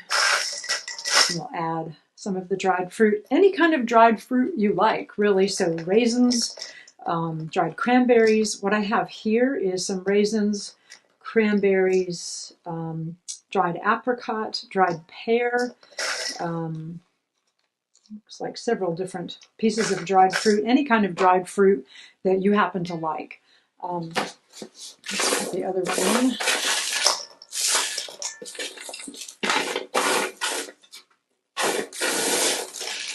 The other good part about using parchment paper is you can just pick it up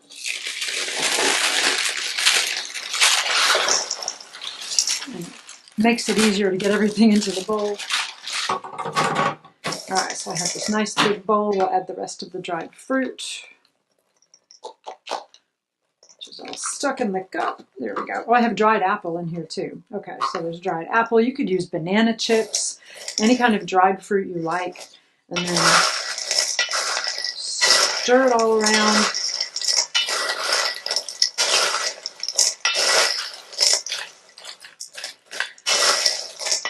And then you'll want to store it in an airtight container. It does not need to be refrigerated. Just leave it on your countertop in an airtight container. It should last at least a week. It never lasts that long at our house because we eat it before then, but because we really like granola. It's one of our favorite breakfasts. My husband likes to take a big cup of it in the morning on his way to work and just eat it either on the way to work or throughout the day if he still has some in the cup. But I think this is just beautiful. It's crunchy and crispy without the added oil. And yeah, so play with it. Add any kind of dried fruit you like, maybe other spices. If you don't want to try the cinnamon, you could do pumpkin spice, like I said. So it's a really versatile recipe. You know, there's certain things you can leave out, like the coconut or whatever. If you don't want to use coconut, Really, the key ingredients are going to be the oats, obviously, and the dried fruit and the nuts, that kind of thing. So if you have any questions, please go ahead and post questions. We have Q&A coming up really soon, and I'll be happy to answer any questions about it. And I really do hope you try this at home.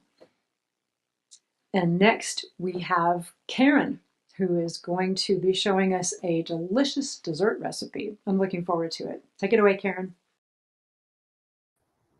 Thanks, Carolyn. That looks delicious. Sounds delicious. So crunchy. Yeah, welcome to my kitchen in Austin, Texas. And what I'm going to be making is a chocolate berry surprise or celebration. It can be dessert. It can be breakfast. It can be a snack. When I was a kid, we used to be able to go to the store and pick out a piece of candy every Saturday. And what I used to get every single time was a chocolate coated raspberry gel. I just love the flavor of chocolate and raspberries. And so I've recreated the flavor in something that's a whole lot healthier with just a few simple ingredients. It's really easy to make. I'm going to lower my screen so you can see what I have. First, I've lined, I'm going to make half of the recipe because I made half to show. So I've lined a muffin tin with the parchment liners. So the white or colored paper liners tend to stick. The stuff sticks to it. So the parchment is best. And then I'm going to be using a banana and applesauce to replace the oil and the eggs in a baked product. I would get I've had this banana long enough, but it's so cold it's not ripening fast enough. So the more ripe it is, the more sweet it is. So I'd get one with more spots, or, keep them longer. We're just going to work with what we have. We have the oats, rolled oats. So we have the fiber intact. We're not going to grind it or anything. Oh yeah, I was going to tell you the banana and the applesauce are good sources of fiber and potassium. And so the fiber will lower your cholesterol, help with lowering the potassium will help lower your blood pressure and reduce bone loss. I'm going to use a little bit of vanilla extract for flavor. And then we have cacao powder I'm going to be using, and cacao nibs. So like when chocolate is made, it's made from like the seeds of the pod-like fruit, and they're fermented and dried to develop the flavor. And the difference between cacao and cocoa powder would work too, but cacao has more of the minerals and the antioxidants because all the processing, like cocoa, so the cacao is just fermented and dried, and then the cocoa is more processed. It's heated, like roasted to further develop the flavor, and is some of it is treated with an alkali solution to reduce the acidity and just kind of even out the flavor. But all that processing reduces the minerals and the antioxidants. So cacao is just what's referred to as less processed. So that's what we're going to use, the cacao powder. That's when the bean is ground and the fat is cold pressed out.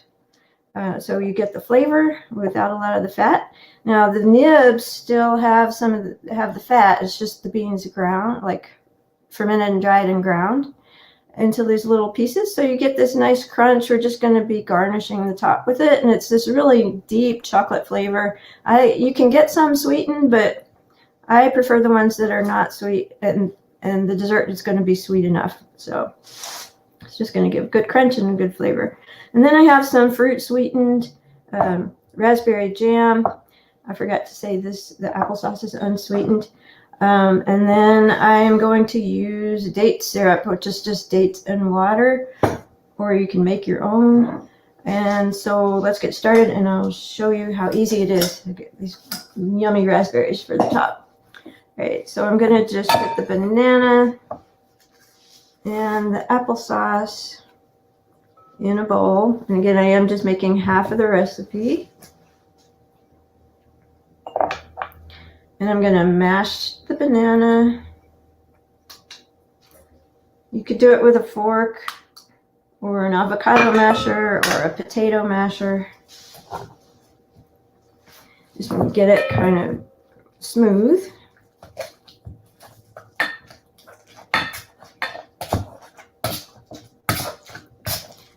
And then I'm just going to add a little vanilla extract for flavor.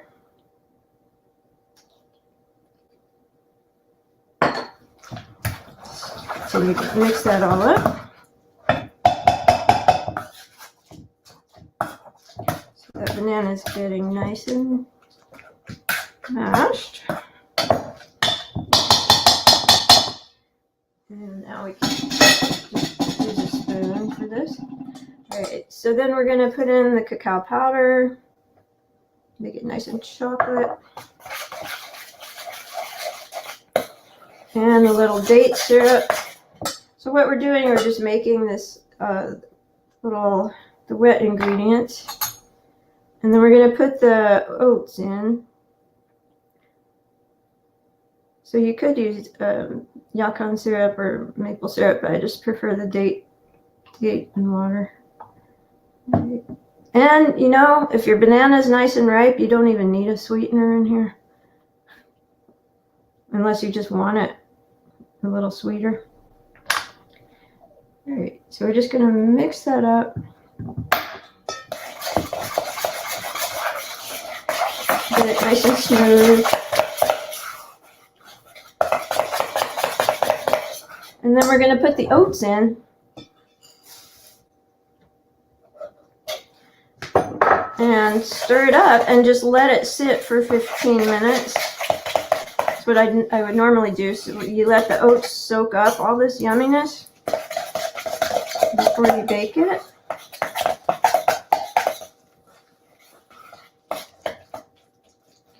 And after you let it sit for about 15 minutes, you're going to fill the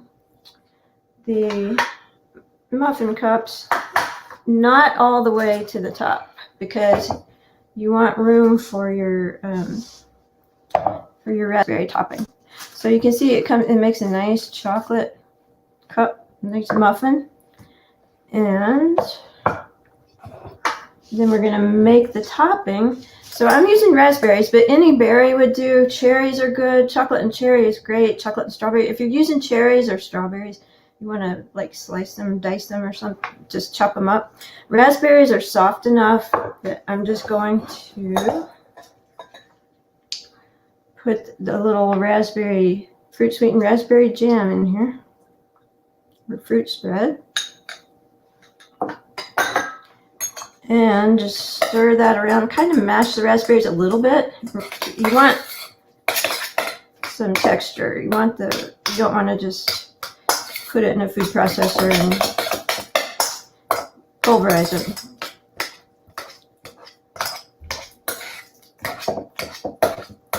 But get them a little bit mashed so they stay on the muffins.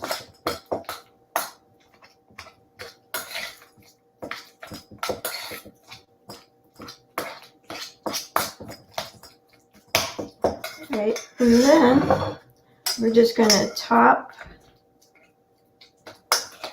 the muffins.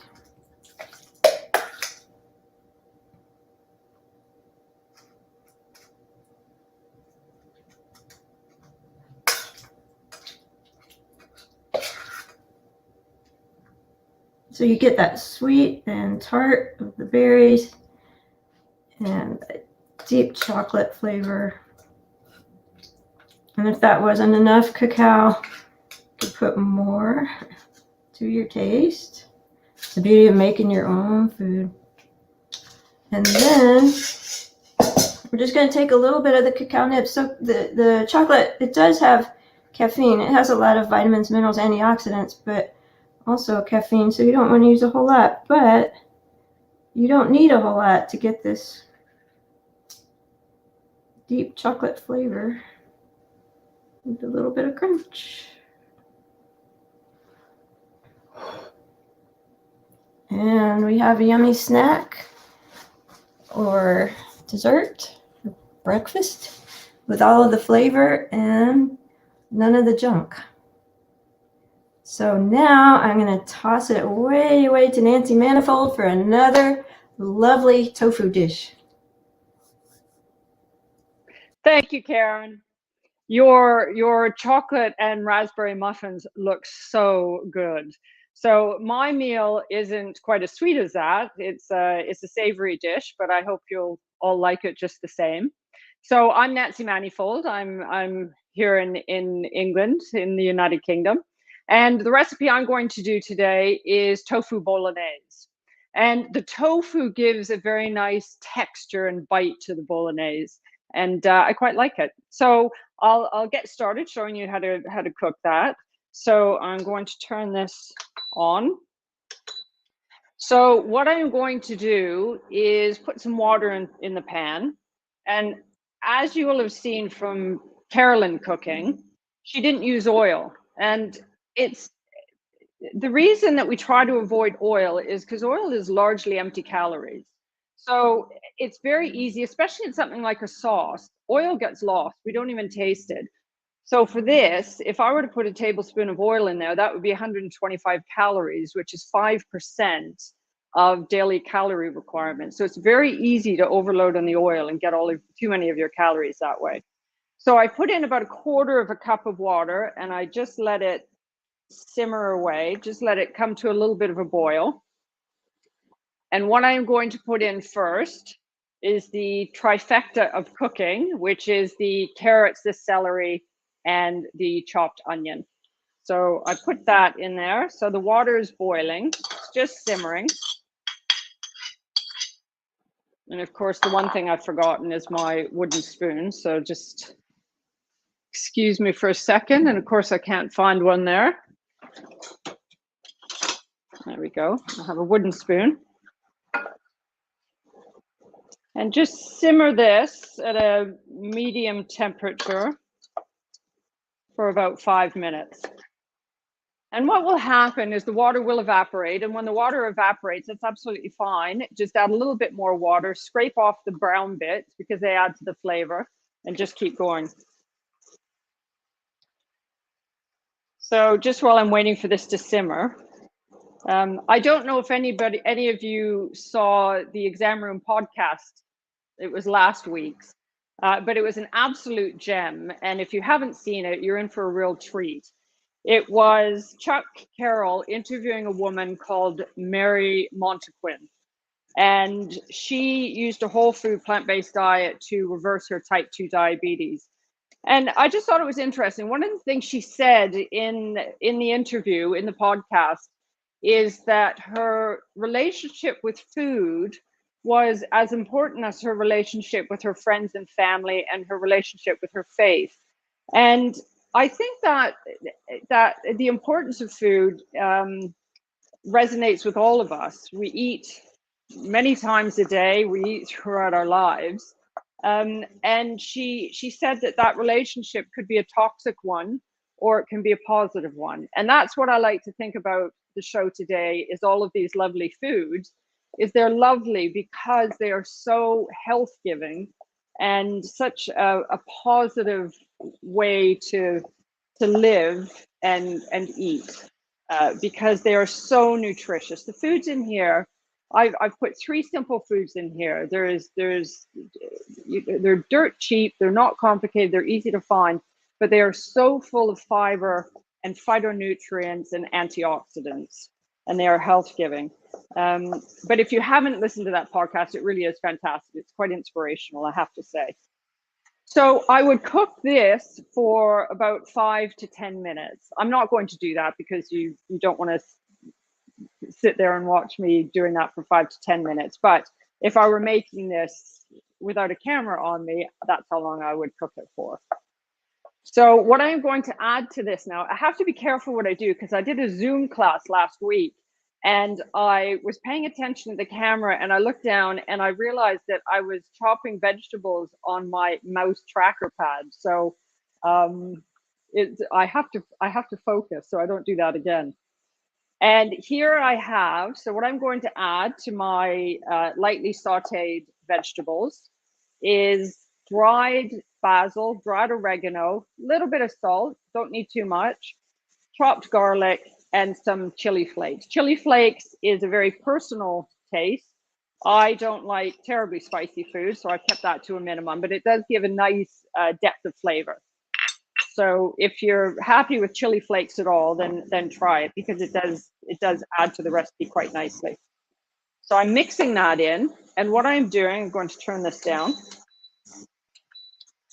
What I'm also adding in is this. And what this is, I know it's a bit difficult to see in the bowl, but it is mashed tofu. So I've used silken tofu, which is a softer tofu, and I've mashed it. You can, for this recipe, use a firm tofu. That's absolutely fine. I quite like the silken tofu.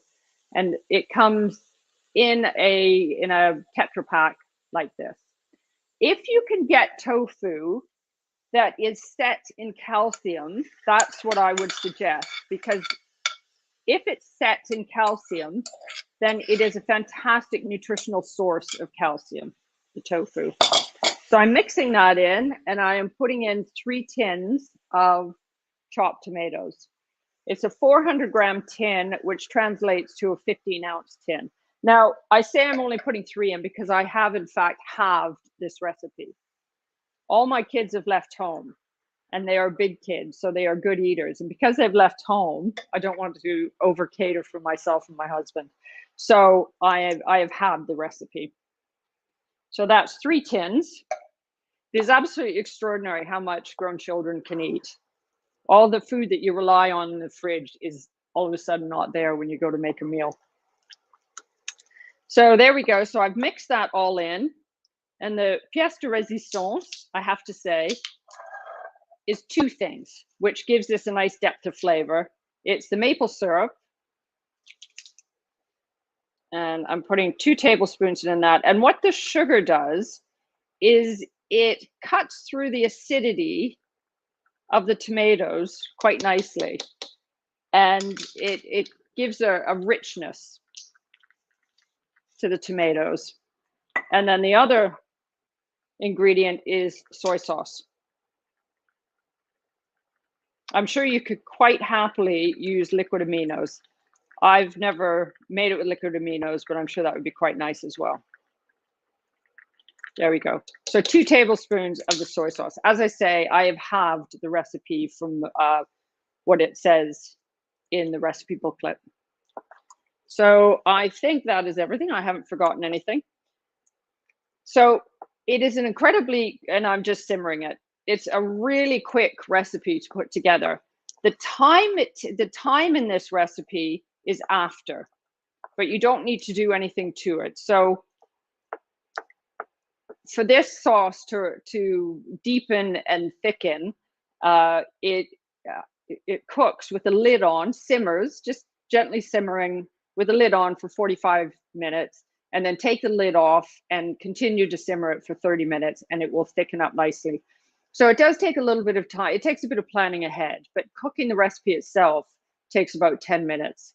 It's just a matter of remembering about an hour and a half before dinner that you need to get it started. It freezes beautifully, which is what I'll be doing with a lot of this. So as you can see, well, or maybe you can't see, I don't know, because I know the camera is not that close. I'll turn that off just for a second.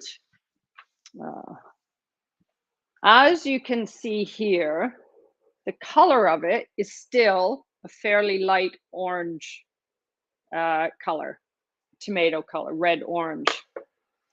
Once it's cooked for an hour and a half, this is what I made earlier, it's a really nice, deep, rich red color.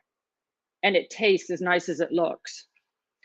And the beautiful thing about this recipe, as with all the recipes that you've seen this evening, and as I said before, it's full of fiber, it's full of antioxidants and phytonutrients, all of which gives us energy and makes us feel better.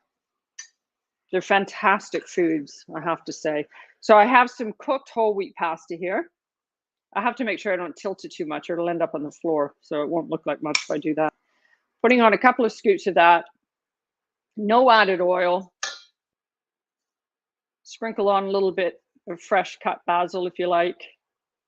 And there we go. We have a nice tofu bolognese that your whole family will enjoy. Okay. So thank you very much for listening to me. And as I say, if you haven't listened to that podcast with Mary Montequin, it really is a great one. So I'm now handing over to Dilip for Q&A. Thank you.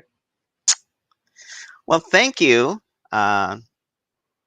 Oops, sorry about that. 1 second. All right.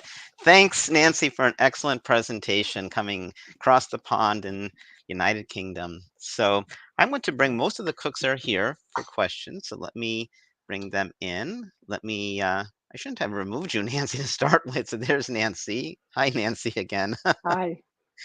And then there's Karen. Hi, Karen. Great presentation as always. Tammy, welcome back. It's great to see you. And then Mark. I don't know if you want to sing again. The singing was excellent. So isn't it lovely? Isn't it beautiful?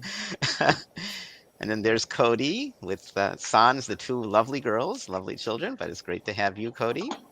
And finally, Carolyn, it's very nice to have you back as well. And let me just quickly turn on, if I can quickly do that, under settings. Let me, oops, I'll figure it out. I'll get our names to turn on so our audience can see our names. I think it's right here. There we go.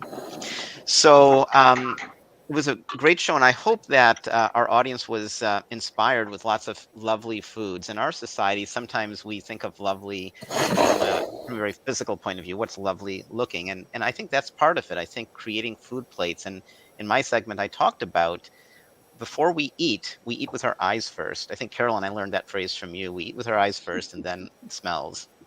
And you got to have food that tastes good and that's nutritious. And all of us, I think, have presented that. So we're going to certainly be taking questions. Go ahead and bring those questions on. Karen kindly is kind of in charge of our giveaways. We started this last month and it went well. I'll ask Karen to tell us about the first giveaway. What's the first giveaway, Karen? Well, is the first the magazine. It's a year-long subscription. Is that the first one, or is the Triple Cross? That's the first one. I'm going to talk about the second one. Oh, okay. Yes, subscription to, and what are they changing the name to? Yeah, so it's Vegetarian Resource Group. It's called the Vegetarian Journal, but apparently they are changing to the Vegan Journal. And I'm good friends with Charles and Deborah. They're the ones, they're a family who runs it. But anyhow, it's a great journal. How many of you guys, cooks in the kitchen, get the journal? I've been getting it for years and years and years. Okay, so most of us.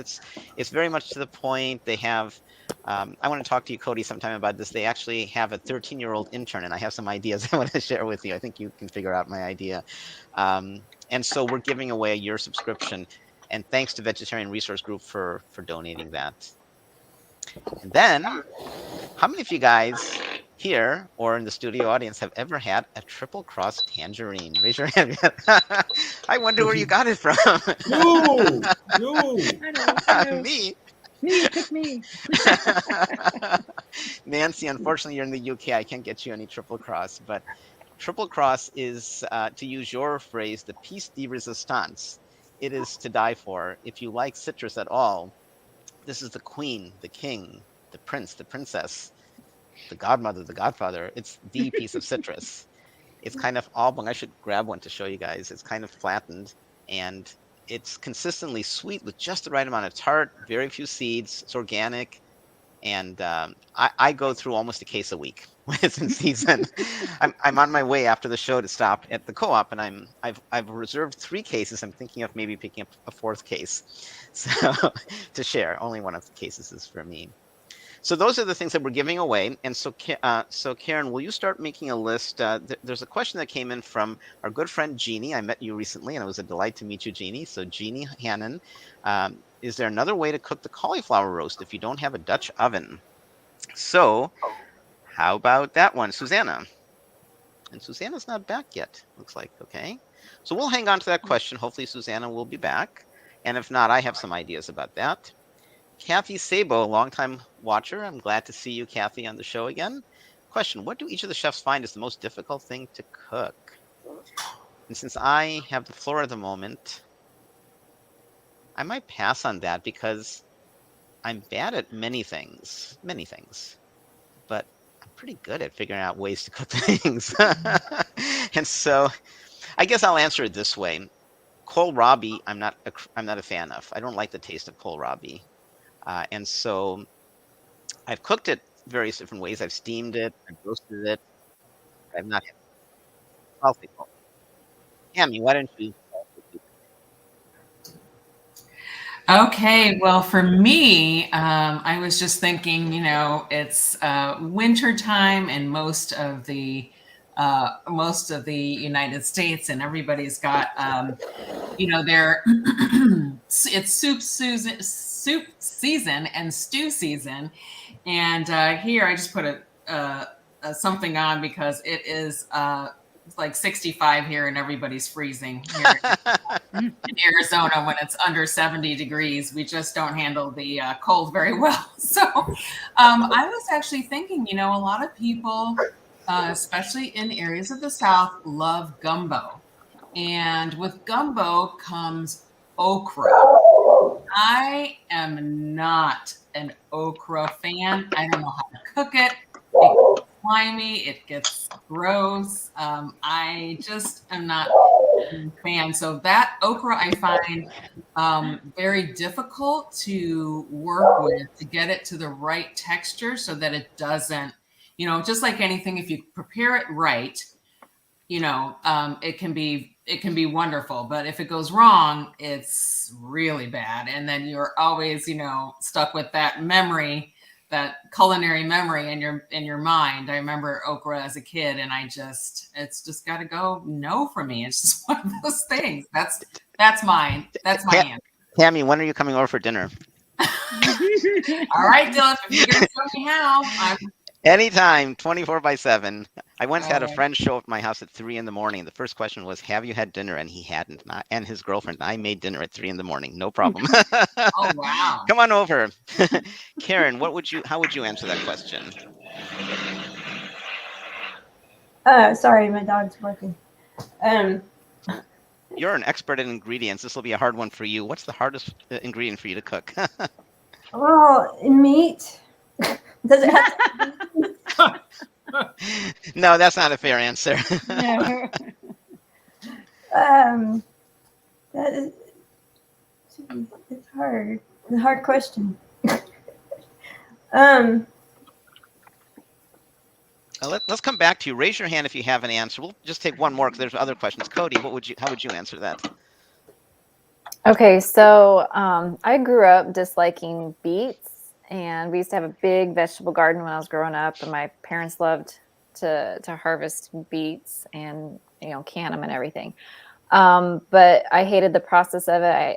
Back then, I hated the smell of it, probably just because I was forced to help them with it, But anyway, over time, like now, I like beets, but I've never cooked one because of just they're messy. And I was really watching you, Dilip, on your presentation, and like, man, you didn't get a drop of that beet juice on your white outfit. I was waiting for it. I'm like, oh my goodness, he's gonna get it on it. And you never did. I was so impressed. And so like, I want to practice cooking beets and get good with that. So that's something on my to-do list. But Cody, don't do it with the kids. At least not with Nora. Yeah, probably not. I know others probably have answers, but there's a lot of good questions coming in. Let's go on to another question. So Linda has this question. It's not a question, just a comment. Thanks, Linda. You are all lovely people, and so are you for your kind comment. And I wanted to say thank you for doing the show, and we thank you for watching the show. Thanks, Linda. So here's a crab cake question for Tammy. from Bonnie, Askew, Etuk. And Karen, you're keeping track of all the questions coming in, right? Okay. At the end, we're going to do a random number draw, and then 2 people will get prizes. Hello, can you mix the vegan crab cakes in a Vitamix instead of a food processor?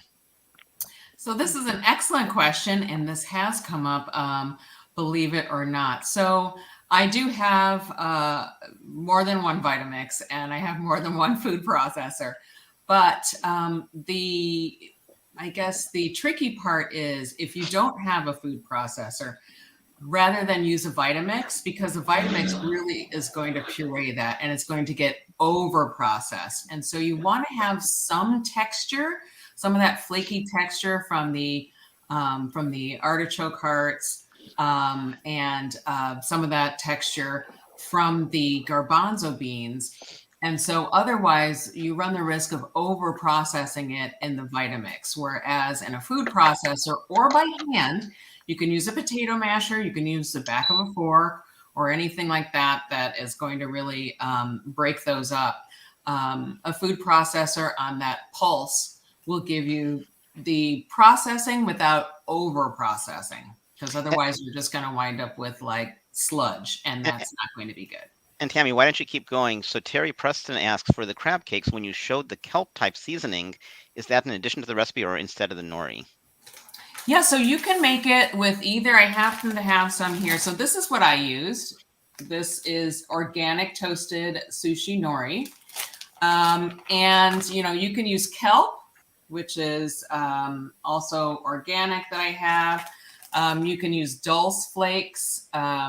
Those are also organic. So you can use, depending on how fishy you want it to taste.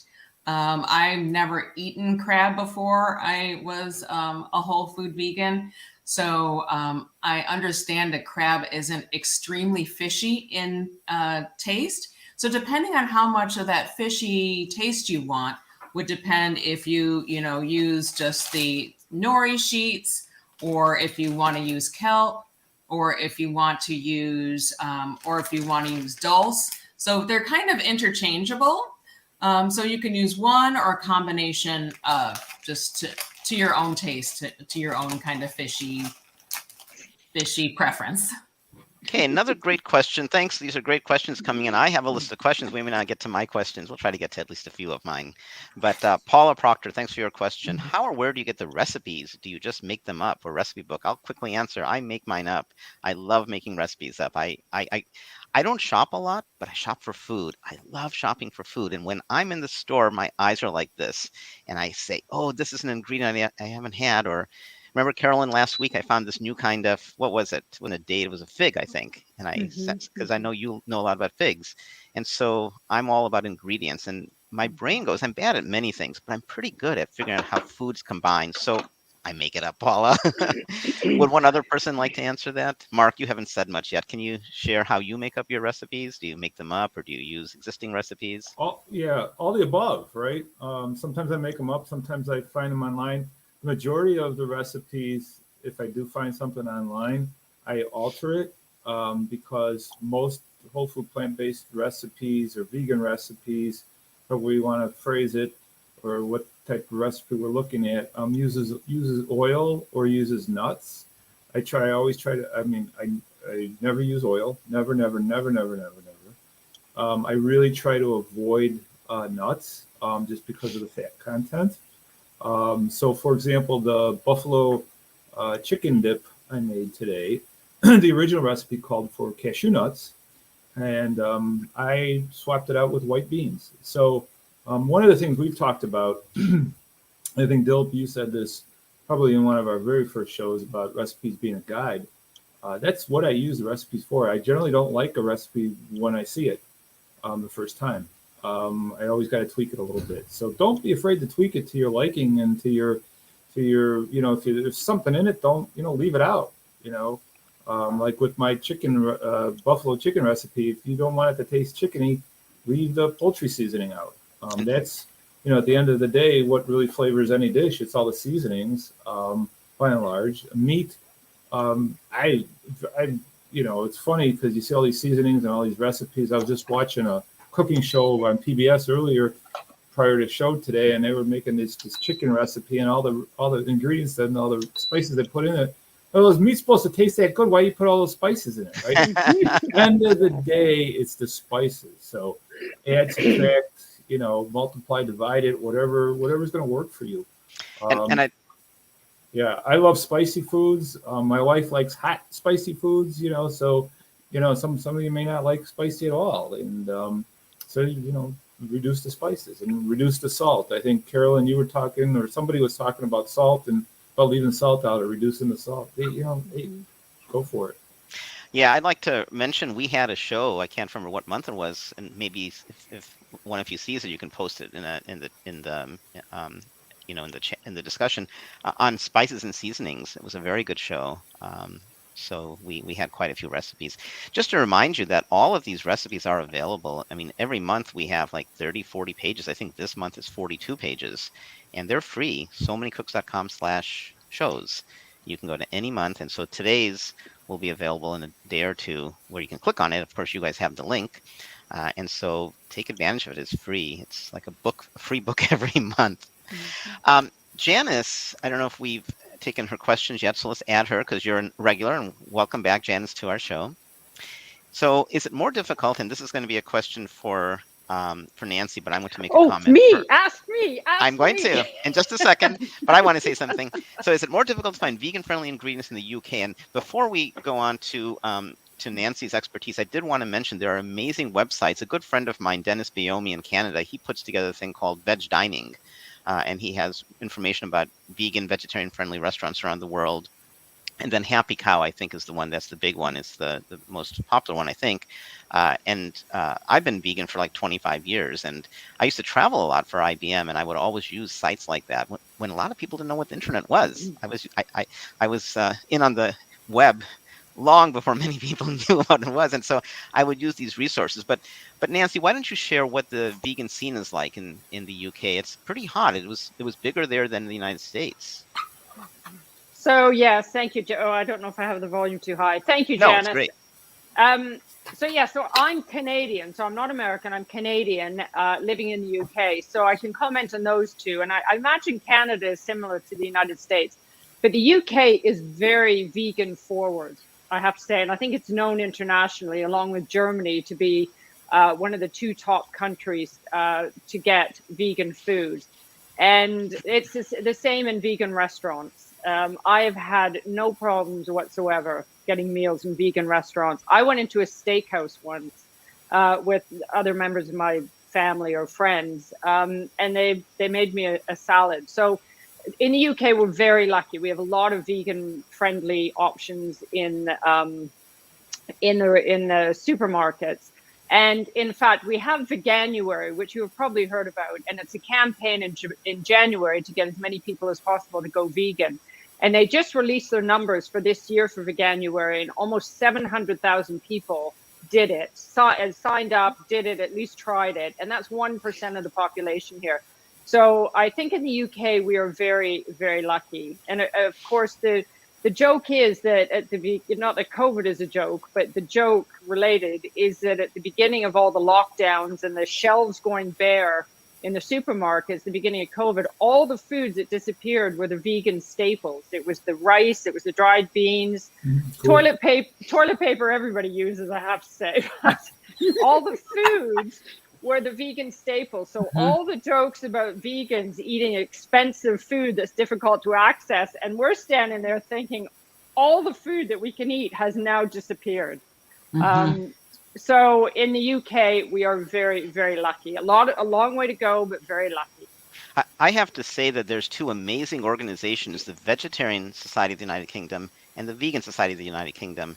You know how a lot of us do nonprofit work and we get paid often this much or very little? In England, the way their laws are is they actually are paid. Like if you're the chief, I know the chief executive officer of I used to, it's a new one now, the VSUK, and they get a salary like a chief executive anywhere else. I don't know how much, but we're talking like $100,000 or something dollars to promote veganism. And they do that in England. You guys have some amazing laws for that kind of thing. Well, can I just add something? Please. Thank you for mentioning that. Can I just add something quickly for Janice or anybody else looking for very good resources? there's the Plant-Based Health Professionals UK website, and it's the parallel to Physicians Committee, and they produce some fantastic informational fact sheets, and they have a 21-day kickstart type health app challenge. So if you're looking for some great resources, they've got it there. I also mentioned my parents are immigrants from India, and so in the UK there's lots and lots of people from South Asia, and so you can go almost anywhere and you're going to get easily vegetarian food, but usually there's many vegan choices as well. It's easy to veganize Indian food. There was a question that came in from Janet Udall, and Janet, your name is new, so I think you're hopefully one of our new regulars. How do you respond to a negative reaction when you say you're a vegan? Nice demos. I don't want to take that because I don't get it. I've never gotten it. But I bet some of you have. Karen, maybe? Or Carolyn. How about you, Carolyn? How would you answer that? People know you around your town. They see you. And, yeah. So known for being vegan. I don't have a problem with that. Known for being vegan.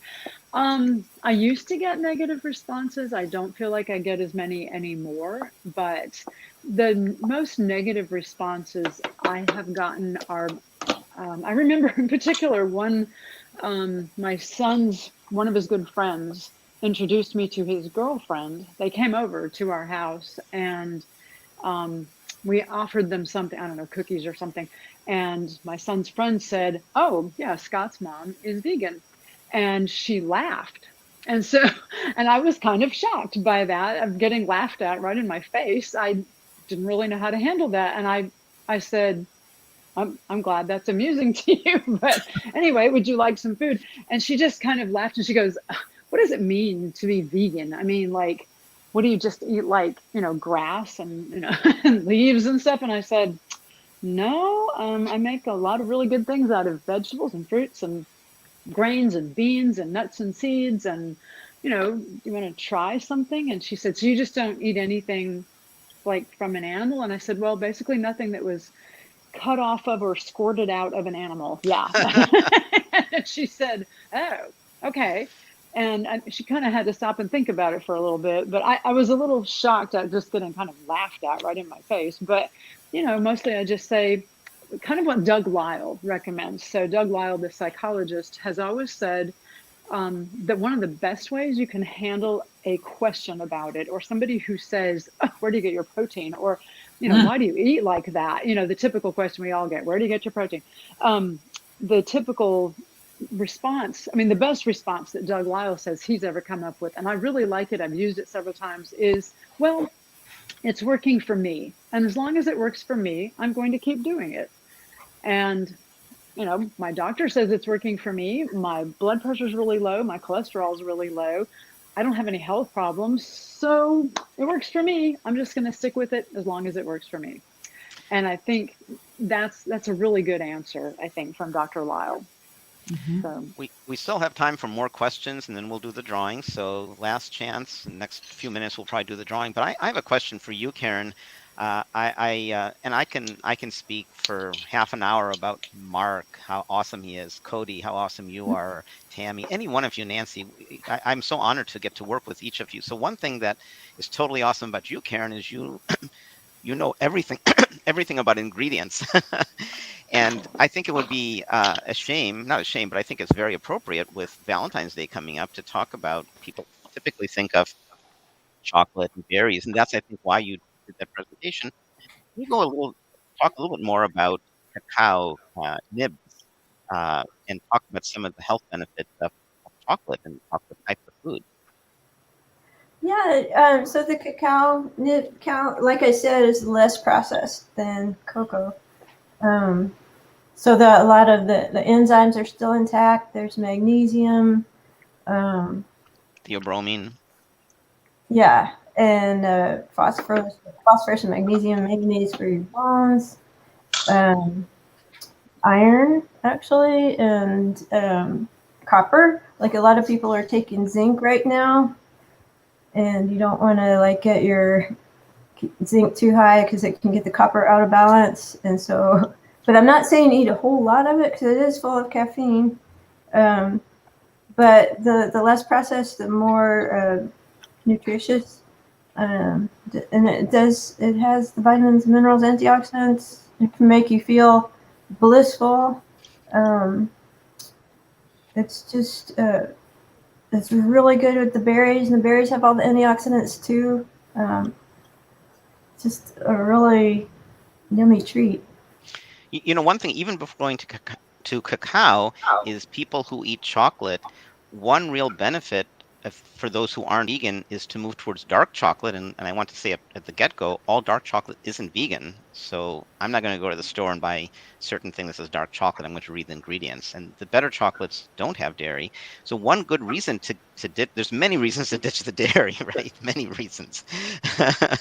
Tammy could take an hour and tell us why. Nancy could. Any of us could. But one reason is that when you add liquids like dairy, you're diluting it, and we like the flavor of chocolate. So bring it on. Give me the chocolate. Get rid of all those things that kind of dilute it. There, you can get rice milk chocolate, and I've had it. I don't like it. It's vegan, but I want more chocolate than the milk chocolate, even if it's vegan.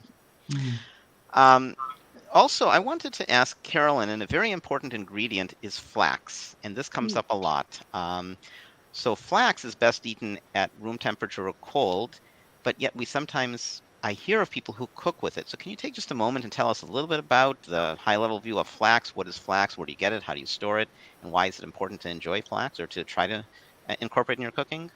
Sure. So flax seed in particular is a really good source of omega-3 fatty acids. And I'm sorry, the sun just came out. It's like shining so brightly at my face over here. The flax seeds are a great source of omega-3 fatty acids. You can use flax as a replacer for eggs in a lot of baked ingredients. And I used them in my granola today because they help hold everything together. So I actually have weirdly seen eggs in ingredients on a granola bag at the store. And I was a little surprised at that, but I think they probably just used it to hold it together for people who like clumpy granola. But I used flax instead. One thing you have to be careful of, that I made a mistake many years ago. I was trying to make, I don't know, cookies or something, and it called for a flax egg, and I didn't know what a flax egg was. And so I Googled that, and it said, you mix a tablespoon of flax with 3 tablespoons of water and just let it sit on the counter. Well, I didn't realize it had to be ground up flax.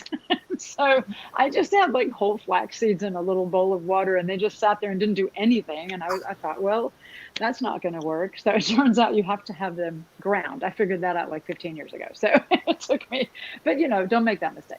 Learn from our mistakes. So yeah, flax but it's so good for you. I actually had my eye doctor tell me a few years ago, like 5 or 6 years ago, oh, you should eat fish to get omega-3 fatty acids. And I said, you do realize you can get more omega-3 fatty acids from flaxseed, right? And he said, really? He was so surprised. So I said, yeah, you don't need to eat fish that comes with all that cholesterol and saturated fat and all the pollution in the ocean. You can just eat flaxseed, like get organic golden flaxseed. There's dark colored flaxseed, lighter colored flaxseed. So if you're making, light colored cookies that you don't want to have little dark flakes in them, then use golden flaxseed, and that works great too. But make sure you grind it up, because it does not work if you try to soak whole flaxseed in water. And Elka asked, do you keep flax powder in the refrigerator? And before you answer that, I would say I wouldn't make the powder. I'd keep the intact seed. And I keep the seed in the refrigerator. Well, you can do that. I keep it in the refrigerator if I have a small quantity, and then I grind it. But I would not. I don't know if they even sell flax powder. I wouldn't buy it. It loses they its sell potency. ground flax seed. They do, yeah. And you can. And what I do, I have found it before. In Costco has huge bags. I mean, huge bags of golden organic flaxseed, and I use it so much that sometimes I do keep. Bags of it in my freezer, because it won't lose its potency if you keep it frozen. And Ernest is right. So let's add Ernest's name, Karen. Yeah, if you put it in oatmeal, I've never understood that. I sometimes buy prepared waffles, and there's flax waffles. It's like, really? I'm going to put it in my toaster oven?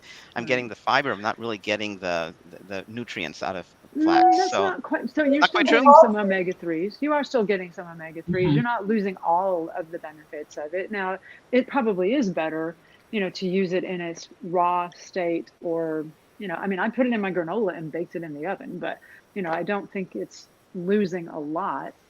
And Karen may know more about that than I do, but you can just grind it and put it on your oatmeal after you cook it. Right. Exactly. Right. I've done that.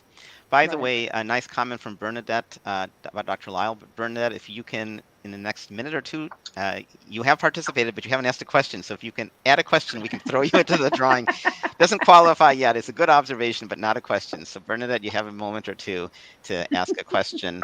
There was a nice question that came up from Linda Pittman about turmeric. Turmeric is amazing. There's all these herbs from around the world. So we haven't talked about Michael Greger yet. So nutritionfacts.org. We love PCRM. We're all with PCRM. We're Food for Life instructors. And I think all of us, I can probably speak for all of us, we also love Michael Greger and his work. And so he had it's been some months now, but he had a whole thing on herbs.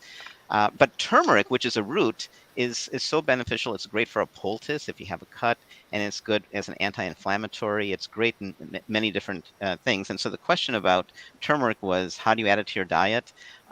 I get back pain periodically, and so actually when I was visiting you, Cody, I was having back pain, and so I was taking some turmeric because the anti-inflammatory nature can help. And so if you put too much turmeric, it has kind of a bitter flavor, so you want to add small quantities. Yesterday, I was teaching Food for Life, the diabetes class, and one of the dishes was brown rice, and I put a little bit of turmeric in the rice, which isn't typical, but I did that to just add the extra turmeric. So and Tammy, I know you have tons of turmeric in your home, right? Yes, Enough to last a year or more. And so, yeah, I love it. We use it in a lot of our soups and stews. Just put it in there. The active ingredient in turmeric is curcumin. And when you combine that with black pepper, it increases the value of the absorption of their curcumin by up to 2,000%. And as many people know, with everything that's going on, right now with everything going on around the world, when you have a little ache or pain, that can just kind of be like the last bit of it. And it's so good. It's so anti-inflammatory. So there's golden milk, MYLK, obviously not dairy, because that kind of counteracts the purpose. Dairy is pro-inflammatory, and then you're adding an anti-inflammatory, and then you're left with starting where you started, which is not very beneficial. But I add it to soup, stews, tofu scramble. So good. I add it anywhere, but I always make sure to put in some black pepper along and with that, just to boost that antioxidant value. And I recommend you can buy fresh is always best. And Dilip, you can probably speak to turmeric root. Looks very similar to ginger root, or ground turmeric. Either way, turmeric in a powder form. Either way, I use the powdered form. The one thing, and thanks, Bernadette, for asking your question. So you're in the drawing now, right, Karen? You have her name. So either one. But one thing I would say about turmeric is it really stains. So Cody was talking about beets and my white outfit, and I wasn't really worried. But with turmeric, I'd be a little bit more worried because turmeric does leave a stain. There are ways to get beet stains out. And if you look at our document, when we talked about so many heart-healthy foods, which was almost exactly 1 year ago, and I refer to it in my section, I do talk about how to clean up beet stains. There's a number of things you can do. But with turmeric, it's really hard. And if you ever have a friend who's a South Asian background and visit them and they have some older clothes and they do a lot of cooking, there's a good chance you'll see some yellow on their clothes. Yes, don't put it in Tupperware because that Tupperware will absorb it. So always use glass or paper, something that you can dispose of. But always use glass when you're working with turmeric because it will stain and I don't know how to get it out. I have a permanently orange Vitamix container from making enough turmeric smoothies. It's very orange. And that reminds me too. So we've talked about equipment like Vitamixes. So to cook the way we suggest, you don't need any expensive equipment. You don't need a Vitamix. Vitamixes are expensive. They're like $500. But if you like blending, you can get by with a $20 blender. Now, if you ask me, you're a serious cook, and should I buy the $20 blender? I would say no, because it's going to wear out. It's going to become landfill. I do recommend, if you're serious, that you consider that. But come on in. The water is warm. It's easy to cook plant-based. You don't need expensive stuff. You can. We even teach a class called, I think it's called Nutrition Essentials, where you really don't need anything. You don't need any weird-sounding ingredients. You need a pot, and that's about it. And so don't be. I mean, we do have a show coming up And we'll start winding down. And I'm going to ask in a moment Cody to talk about our next kids show. But I'm going to ask any of you, Nancy, Karen, Tammy, Carolyn, or Mark, whoever volunteers, to talk about our upcoming So Many Cook shows. So one of them is about appliances, which includes kitchen gadgets. I hope Susanna cooks with us because I learned so much from her. She's the queen of kitchen kitchen things. But I think I'd like to do the drawing. We'll do the drawing and then we'll start closing. If there's any last minute questions, you can pose them because we've kept you guys long enough. And I'm amazed at people. I saw a question earlier. Go on, Carolyn. Yeah, I saw a question about the peanut butter in the granola. Yes, you were asked had to be heated up. I did not heat it. It just mixed in with a fork really well. But if you have trouble mixing it in for some reason, you could just zap it in the microwave for 10, 15 seconds and warm it up a little bit, or on a stove top for just a few minutes and warm it up. But you don't have to. Fine. So Linda, I much prefer turmeric cooked, especially powder. It can burn if not. I mean, it tastes too strong, so I like to cook it. If you just put it in at the end, it also has a bitter flavor, so I definitely prefer cooking it. When I was visiting you, Cody, and my back was hurting, I actually gulped some spoonfuls. I just took it and took some water just to get a whole bunch, but it wasn't a culinary experience. It was a medicinal experience. Oh, and here's a question, Jeannie, can you circle back to my... Okay, so yeah, so Susanna's not here. I can talk about cauliflower. One thing I love doing with cauliflower is I love roasting it, and I do it differently than Susanna. I don't know how it compares to hers, but I've never made a roast like she does. What I do sometimes, I do two things. I take cauliflower and I separate the florets, and then I chop the remaining portion. I put it in a basket with a little bit of reduced sodium soy sauce or coconut aminos. I sprinkle some seasoning, some black pepper, maybe a little bit of salt, and I put it in a 350, 375 degree oven. I'm lucky like Tammy. Tammy and I have this wonderful air fryer, and it does all sorts of stuff. And so that bakes that roast very, very nicely. And I just put it in there, and you cook it 350, 375 for like 12 minutes. Not air fry, just bake it. And it comes out roasted soft. You can blend it, and it's just so creamy. The other thing I do with cauliflower is I put it in my pressure cooker. I pressure steam it or pressure cook it. I usually pressure steam it. Pressure steam it, and again, it comes out really creamy and easy. In my Food for Life class yesterday, I asked how many of you guys have pressure cookers out of curiosity, because it came up in discussion. People were asking about it. And I had one student who's actually a friend of mine who didn't have one. And again, we don't teach pressure cooking in Food for Life. You don't have to have a pressure cooker, but I think all of us would agree that it just makes life so easy. You throw things in, you can make yogurt in your pressure cooker. And so, Jeannie, that's one thing I like to do. And one more question. Oh, Adrienne, good, you got in the nick of time. We can put you in the drawing because you've been here from the beginning. Can I store turmeric with black pepper in a jar? Absolutely.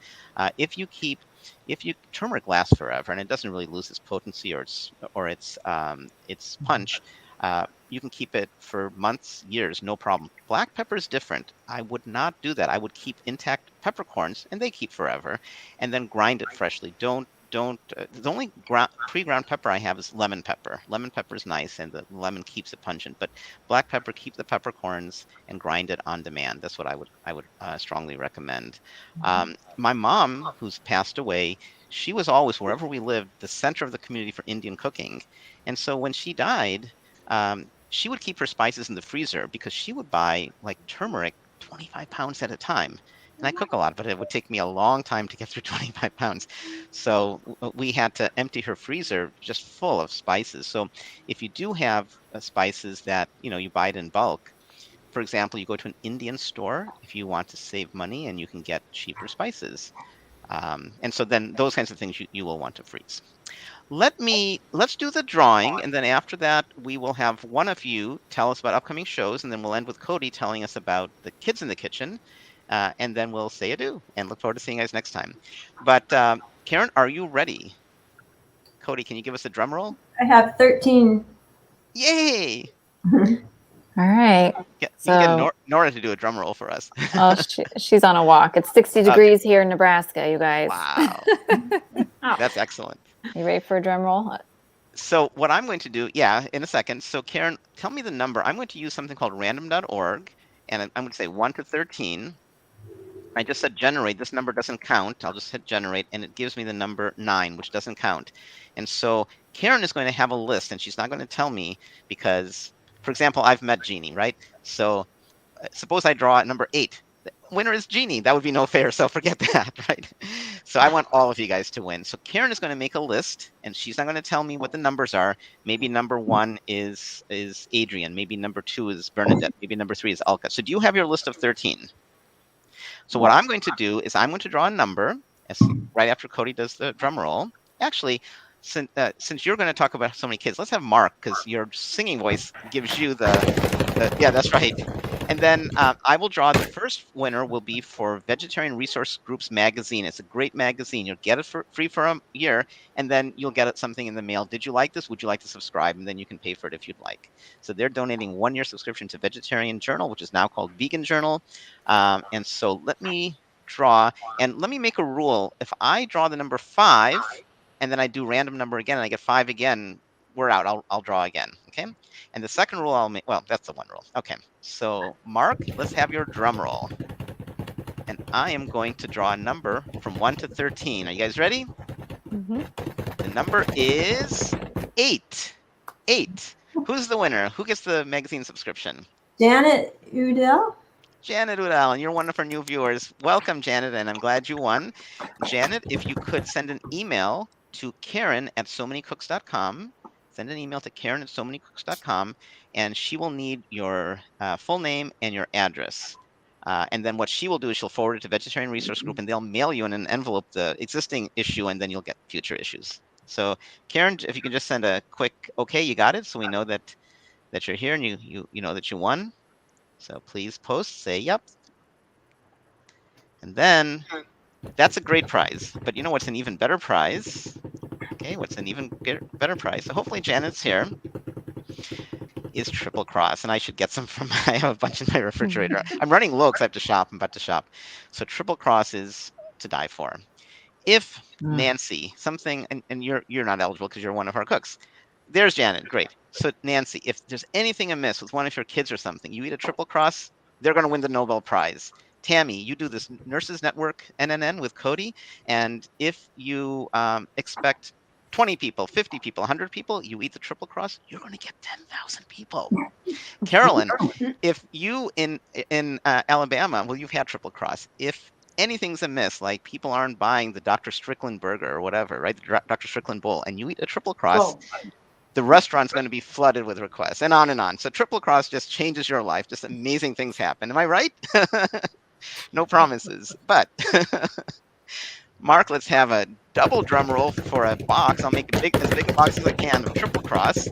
And if you're in California, it's only for United States folks, okay? If you're not in the United States, I think we can still ship cacao nibs. So if you're in California or Hawaii, I can't ship it to you, then you'll get cacao nibs. But let's hope that you're not in California. Let's hope you're in the States and not in those two states. So I'm going to draw a number from 1 to 13. 8 doesn't count. Ready? The number is 13. So Karen, who is number 13? Adrian Butler. Adrian, congratulations, Adrian. And we loved your comments. You had a lot of good comments. I'm so glad you won. If you could just in chat send us what state you're in. Hopefully it's not California. I love California. Hopefully it's not Hawaii. I even more love Hawaii. So let us know the state you're in. And if it is one of those, we'll send you cacao nibs. And what I'd like you to do, Adrian, please, is to send it soon, because in a few minutes, I'm going to be headed to the store. And if I get your address, I actually can get it shipped. Well, it'll actually go out Monday, but I can actually do it. So Adrian, please make a comment that you heard that you won. And let us know. Maryland, excellent. And that'll take just a few days from North Carolina. So you should get some Triple Cross, hopefully Tuesday or Wednesday. And Adrian, please send a note to Karen@SoManyCooks.com. And could you don't have to promise me, but could you drop me a note, Dilip@SoManyCooks.com, when you get it, and tell me what amazing, awesome things happened to you. And I'll take credit for that. So with that, I hope you guys enjoyed our show. Hope you enjoyed the giveaway. You're all winners because you watched us, and we are happy to share our document. Please download it, share it with others. Let's conclude with who wants to talk about not the kids, but the next few Cooks in the Kitchen shows. Mark, Carolyn, Tammy, Karen, or Nancy? Which one of you would like to take that on? My dogs will talk about it. Mark, why don't you tell us of the next show, and maybe Nancy can tell us about the following show. What's going on in March? So March is so many green foods. So it's for, we got St. Patrick's Day in March here in the States. It's like a national holiday, especially if you're Irish and you're in Chicago or Boston, big Irish community. So I think I'm going to make something with artichokes, maybe stuffed artichokes. I'm just sending a note because Adrian has said, where do I send emails? So winners, send it to Karen at somanycooks.com. Karen at somanycooks.com. So that's where you'll send it. So Adrian, thumbs up if you got that. So that's the email, Karen at somanycooks.com. And then Nancy, what's going on in April? What's our April show? You're muted. You're muted.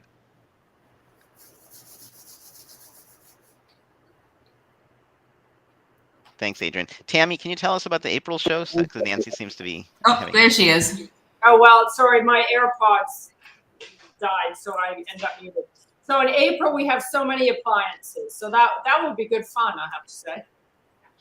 And we interpret appliances very broadly. It could be a kitchen gadget. I love my, it's not so new anymore, but I have this amazing can opener, and it cuts so well. It doesn't leave sharp edges. And I don't think I'll be talking can openers, but I have to remember to show that off. It's so cool. So many appliances. And we have to thank you guys, because that was one of your requests in our last show. We said we're open for requests.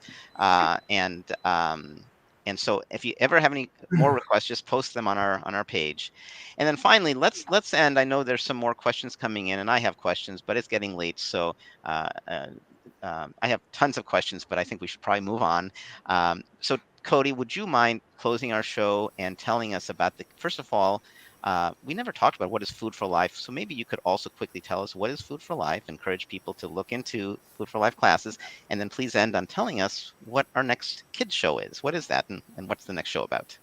Sure. So Food for Life.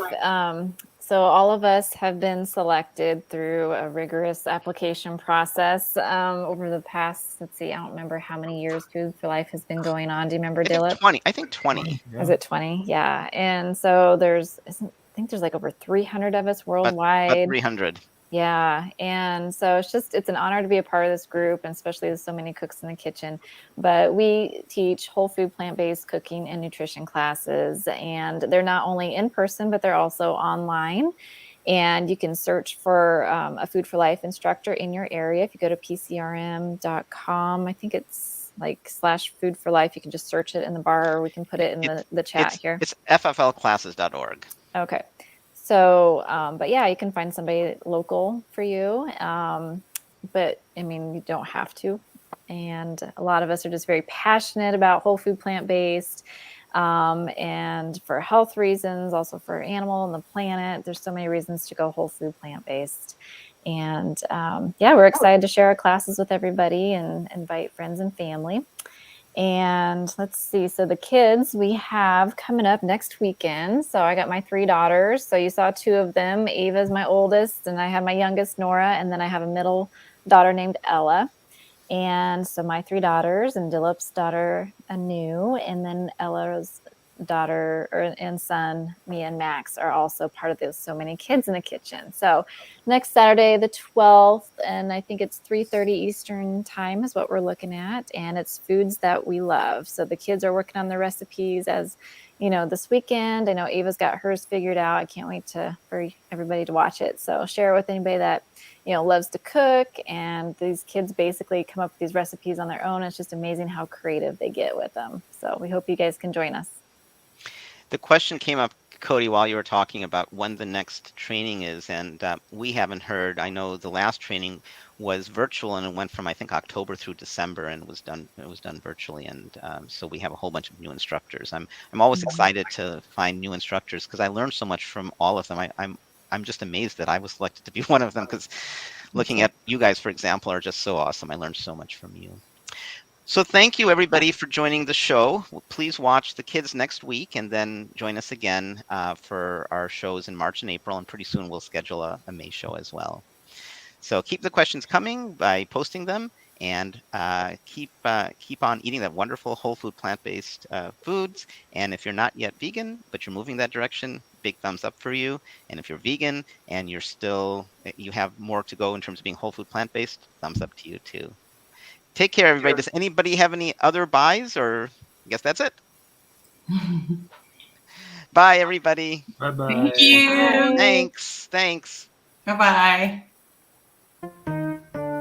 So many cooks in the kitchen, so many recipes to share.